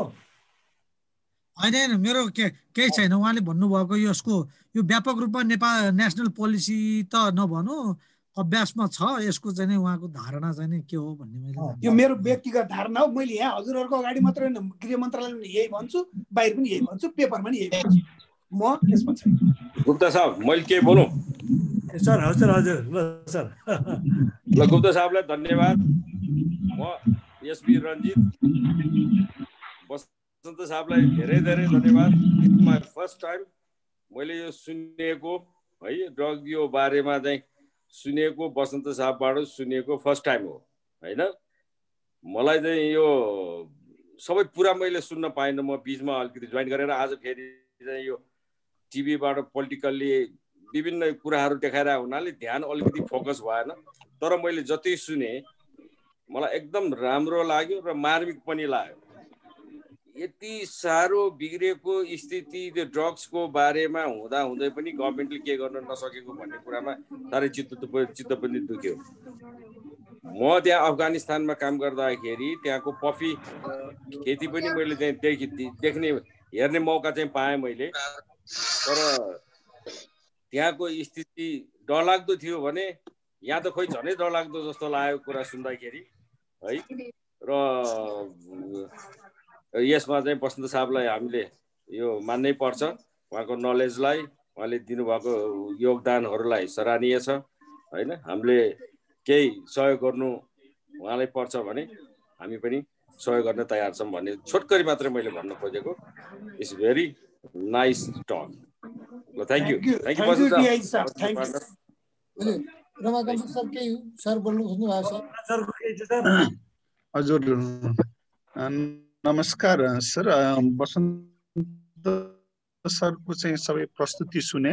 बसन्त सर म चाहिँ एउटा सोसियल साइन्स बिहेभियरल साइन्सको म साइकोलोजीको एउटा विद्यार्थी हो। म त्यही सम्बन्धी अहिले पनि चाहिँ कन्सल्टेन्टमा काउन्सिलरको रूपमा काम गर्छु। म चितवनदेखि बोल्दैछु र हजुरलाई मैले चाहिँ यो नार्कोनमा सुनेको छु, पढेको छु, हेरेको छु हजुरलाई। किन भन्दा हजुरका विषयवस्तुहरू मेरो क्लासरुम प्रेजेन्टेसन वा अरू विभिन्न ठाउँमा चाहिँ रेफरेन्सको रूपमा प्रस्तुत हुने गर्छन्। मेरा 2-3वटा अनुभव छन्। एकचोटि सिनमा गौरी प्रधानले चाहिँ हामीले एउटा त्यस्तै प्रोग्राममा हुँदा उहाँले एउटा भिडियो देखाउनु भयो काठमाडौँको स्ट्रिटमा केही पक्रेका बच्चाहरूलाई। अनि उनीहरूसँग तिमीहरूको डिमान्ड तिमीहरूले माग गर्नु पर्यो भने के माग गर्छौ भन्दाखेरि काठमाडौँको भुसिया कुकुरहरू जम्मै मारिदिनुहोस्, हाम्रो माग यही छ भन्यो। किन त्यस्तो माग छ भनेर भन्दाखेरि चाहिँ हामी चाहिँ दिनभरि चाहिँ लड्छौँ, सडकमा खान्छौँ पिउँछौँ, बेलुका चोर्न हिँड्छौँ। अनि यो चोर्न हिँड्दाखेरि अरू हामीलाई पुलिसको केही डर हुँदैन। जब यो कुकुर भुक्छ अनि जता कुकुर भुक्छ त्यतै पुलिसले पिछा गर्छ कि हामीलाई यो कोही सरकारले दिएर केही गरेर त्यो दिएको पैसाले कसैले गरे निगाले हामीलाई केही पनि हुँदैन। त हामीले चाहिँ चोरेर लुटेर नखाएसम्म हाम्रो जिन्दगी चल्दैन। जहिलेसम्म चल्छ चल्दा मर्दा मरिन्छ, हाम्रो अरू कुनै उद्देश्य छैन भनेर त्यो 12-15 वर्षको केटाकेटीले भनेका थिए। ती सबै जवान भइसकेपछि के हालत हुने होला समाज, एउटा पिक्चर मैले त्यहाँ देखेको। एउटा मैले पढाउने गरेको विद्यार्थी चाहिँ त्यस्तै रहेछ। सधैँ चाहिँ मोटरसाइकल लिएर हिँड्नुपर्ने, फुर्ती गर्नुपर्ने, के गर्नुपर्ने, ड्रग पनि खाँदो रहेछ। हिँड्ने बेला चाहिँ आज पनि मोटरसाइकल भएन मलाई, म जान्न स्कुल भनेको बाबाआमाले गाली गरेछन्। भित्र पसेर पङ्खामा चाहिँ झुन्डिएछ, मरिहालेछ, तुरुन्तै मरिहालेछ। एउटा त्यस्तो घटना। अर्को तेस्रो घटना चाहिँ हजुरले हजुरले भनेको कुरालाई प्रुफ गर्ने मेरा केस स्टडीहरू बताएको। एक ठाउँमा चाहिँ बाबुआमाले चाहिँ बिहा गरिदिए नानीको, बिहा गरेर गएर आइन बेहुली भएर तुरन्त फर्काइकन अनि त्यसपछि उनी कहिल्यै माइतबाट घरमा जाँदै गएनन्। के कारण भयो, के कारण कसैले बुझ्दै पनि बुझेनन्। केस स्टडी गर्दाखेरि चाहिँ त्यो मान्छे चाहिँ जहाँ बिहा गरिदिएको थियो त्यो मान्छे चाहिँ ड्रग एडिक्ट रहेछ भन्ने कुरो चाहिँ केस स्टडी पत्ता लाग्यो। त्यसकारण चाहिँ यस्ता धेरै अनुभवहरू छन् जो हजुरले भनेका सैद्धान्तिक कुराहरू र व्यावहारिक कुराहरूसँग चाहिँ मेल खायो। र मेरो एकजना विद्यार्थी पनि अब अहिले स्क्रिनमा नाम त किन बनाइरहनु, एकजना चितवनमा एसपी साहब हुनुहुन्थ्यो, मेरो विद्यार्थी पनि नाताले पनि अनि नाताले पनि पर्ने। अनि मैले उसलाई अब बाबु भन्न मिल्ने, बाबु अब घरमै आएको बेलामा बाबु तिमीहरू चाहिँ यस्तो यस्तो सबै कुराकानी गर्छौ, सरकारले गरेन के गरेन यसो गरेन भन्छौ, सबै ऐन कानुन त भनेकै छ लागु नियन्त्रण, तिमी एसपी छौ, यो चाहिँ यो लागु औषध सम्बन्धी एउटा प्रसङ्ग चलिरहँदाखेरि यही चितवनमा एउटा केस पनि घटेको थियो। चाहिँ यस्तै केसमा चाहिँ जेलभित्रै एकजना चाहिँ मान्छे मरेको थियो होइन, त्यहाँ चाहिँ पनि लागु पदार्थको केस भएको कुरा हामीले सुनेका थियौँ। अनि यो लागु पदार्थ किन नियन्त्रण, यसको सोर्सहरूमा किन नियन्त्रण गर्न सक्दैन भयो भनेर भन्दा मैले यो सबै औषधि व्यवसायहरूसँग औषधि पसलबाटै आउँछ सर, यो एकदम यो नियन्त्रण गर्नै गाह्रो छ के, सबै ड्रग भने औषधिसँगै आउँछ, कतिवटा औषधि पसल खानतलासी गर्नु यो गाह्रो छ भनेर चाहिँ भन्थे है कि। त्यसकारण चाहिँ अब यी मेरा अनुभवहरू मैले सरलाई सुनाउँदै, अब सरले पनि अहिले ठ्याक्कै चाहिँ बसन्त सरले पनि हामीले हेर्दाखेरि त अब यो मुलुकको यति ठुलो उच्च पदमा गएका मान्छेहरूलाई त हामीले सरकार भन्छौँ। हिजो यो मुलुकको चाहिँ मुख्य सचिव भएर निस्किया मान्छेले पनि यो मुलुकमा सरकारले केही पनि गर्न सकेन भन्ने, प्रहरीको वरिष्ठ एकदम ठुलो सङ्गठनमा पुगेका मान्छेले पनि चाहिँ अलिकति केही टेक्निकल हिसाबले मात्रै तलमाथि पऱ्यो भने सर पनि माथिल्लै पदमा हुनुभएको एउटा उच्च ओहदाको मान्छे। अब त्यसो भएपछि चाहिँ कानुन पुगेको छैन भने अब हजुरहरूले चाहिँ इन्फ्लुएन्स गरिसकेपछि कानुन बनाउनलाई पनि केही गाह्रो छैन, बन्या पनि चाहिँ पर्याप्त छैन भन्यो भने सरकार भनेर कसलाई भन्ने हो भन्ने मेरो एउटा प्रश्न चाहिँ र आम नागरिकको प्रश्न। वरिष्ठ प्रशासनको चाहिँ मान्छेले पनि त्यही भन्ने, मुख्य सचिवले त्यही भन्ने, प्रहरी उसले पनि भन्ने, यो बाहेक सरकार खोज्ने कसलाई हो, को हो सरकार भन्ने एउटा मेरो मनभित्र एउटा प्रश्न चाहिँ उब्ज्यो। तर चाहिँ सरको प्रस्तुति चाहिँ मैले यसमा बुझे यति हो सर, हजुर गभर्नमेन्ट अफ नेपाल प्रधानमन्त्रीको मन्त्री परिषद अथवा गृह मन्त्रालयले पोलिसी बनायो भने सरकारले पोलिसी बनायो, कर्मचारीको काम पोलिसी इम्प्लिमेन्ट गरिदिने हो। सरकारको रोकथामको पोलिसी अहिले सुनिबक्स, अहिले खालि के भएको छ भने एउटा अफिसरले इनिसिएटिभ लिएर मैले सक्ने जति मैले गरेँ, असैले सक्ने जति असै साहबले गर्यो, सिपाहीले गर्ने जति सिपाहीले, सिडिओ साहबले गर्ने सिडिओ साहबले गर्यो। व्यक्तिले आफ्नो इनिसिएसनमा यहाँ गरेको छ, तर राष्ट्रिय नीतिमा मूलधारमा बसेर कसैले गरेको छैन। मैले आफ्नो आइजीहरूको नजिक बसेर म बसेँ, कुनै पनि आइजीको पनि यो उसमै पर्थ्यो, कुनै पनि डिआइजी एआइजीको नीतिमै पर्थ्यो। अब एउटा मतलब टप भन्दा टप मानिसहरूले पनि लागु औषधलाई आफू जागिर खाँदाखेरि सिरियसली लिएकै छैन र बुझाउनु गयो भने बुझ्नै मान्दैन, उनीहरू सुन्नै चाहदैन। अब मलाई नै आउँछ भन्छ। अहिले हजुरले एउटा अघि चाहिँ प्रस्तुतिमा लास्टमा भन्नुभएको एउटा राम्रो कुरा के थियो भन्दा हामी शिक्षा क्षेत्रमा काम गर्ने मान्छेहरूलाई स्थानीय तहलाई चाहिँ यसमा चाहिँ एउटा चाहिँ त्यो राम्रोसँग बोध गराउने, विद्यालयका शिक्षकहरूले आफ्नो स्थानीय पाठ्यक्रम बनाउने चलन छ अहिले, स्थानीय पाठ्यक्रममा राख्ने आफ्ना अतिरिक्त क्रियाकलापहरू मार्फत, अनौपचारिक शिक्षा मार्फत र चाहिँ समाजमा चाहिँ अब चाहिँ सामाजिक कार्यकर्ताहरू, जनप्रतिनिधिहरू उनीहरूलाई पनि यो बोध गराउने हो भने यो एउटा चाहिँ राम्रो बाटो हो भनेर चाहिँ हजुरले चाहिँ लास्टमा चाहिँ जुन भन्नुभएको छ यो पनि एउटा पोलिसी भित्रको कुरा चाहिँ हो र यसले चाहिँ स्थानीय सरकारहरूले चाहिँ आफ्नो ऐन बनाउन सक्ने, अब अहिले 753 के 761 वटा सरकारका ऐन बन्न सक्ने भावनाले चाहिँ यो एउटा चाहिँ हजुरहरूको चाहिँ नार्कोनले चाहिँ यसलाई चाहिँ अवेरनेस चाहिँ हिसाबले चाहिँ सबैलाई लबिङ गर्ने हो भने यो एउटा चाहिँ राम्रै योगदान होला। धन्यवाद सरको प्रस्तुतिप्रति। मैले अलिकति चाहिँ अब यो ब्रेन स्टर्मिङ अरू होस् भन्नको लागि खानलाई खुवाउनलाई सजिलो छ, रोक्नलाई गाह्रो, रोक्नलाई लडाइँ लड्नुपर्छ। मैले आफ्नो प्रोग्राम लगाउनलाई पुलिससँगै लड्नुपर्ने, पुलिसै नमान्ने, यो सबै घरहरूमा टाँस्दिउँ न हजुर कमसेकम एउटा भन्दा पुलिस डिपार्टमेन्ट आइजीले नै रोक्ने। अब हुन्न अब गर्ने के, अब यस्तै मान्छेको हातमा शासन छ। त्यसकारण नभएको होइन, हरेक सब्जेक्टमा हजुर एउटा सब्जेक्टमा होला, म एउटा सब्जेक्टमा होला, अर्को सब्जेक्टमा होला, हामी कोही न कोही यसका एक्सपर्ट छौँ, तर हामीलाई कामै गर्न दिँदैन। काम गर्न दिएन भने चुप लाग्नु भएन, आफ्नो गच्छी अनुसार सकेका काम गरिरहेछौँ। त्यही नै हो हाम्रो। सकेसम्म राम्रो मान्छे भने हजुरले अघि भन्नुभएको छ नि, त्यहाँ एउटा यो राम्रो फुलबारी बनाउनु पर्छ भने त्यहाँ झारपातहरू चाहिँ उखेल्नु पनि पर्छ भने जस्तो, त्यो कुनै हातले नसुक्दैन नि मरेर जाओस्, त्यसलाई किन रोइरहनु चाहिँ होइन, सप्राइनलाई सपारौँ। अब समय सिद्धियो आज। अब सर अरू कोही हुनुहुन्छ सरहरू? अब केही छ? सुनिल तिवारी सरले के बोल्न खोज्नु भएको? हजुर सरहरू सबैजनालाई नमस्कार। सर म सुनिल तिवारी सर हो। म यहाँ कार्यक्रममा आज पहिलो दिनै उपस्थित भएको छु सर। मैले विशेष अनुरोध गरेरै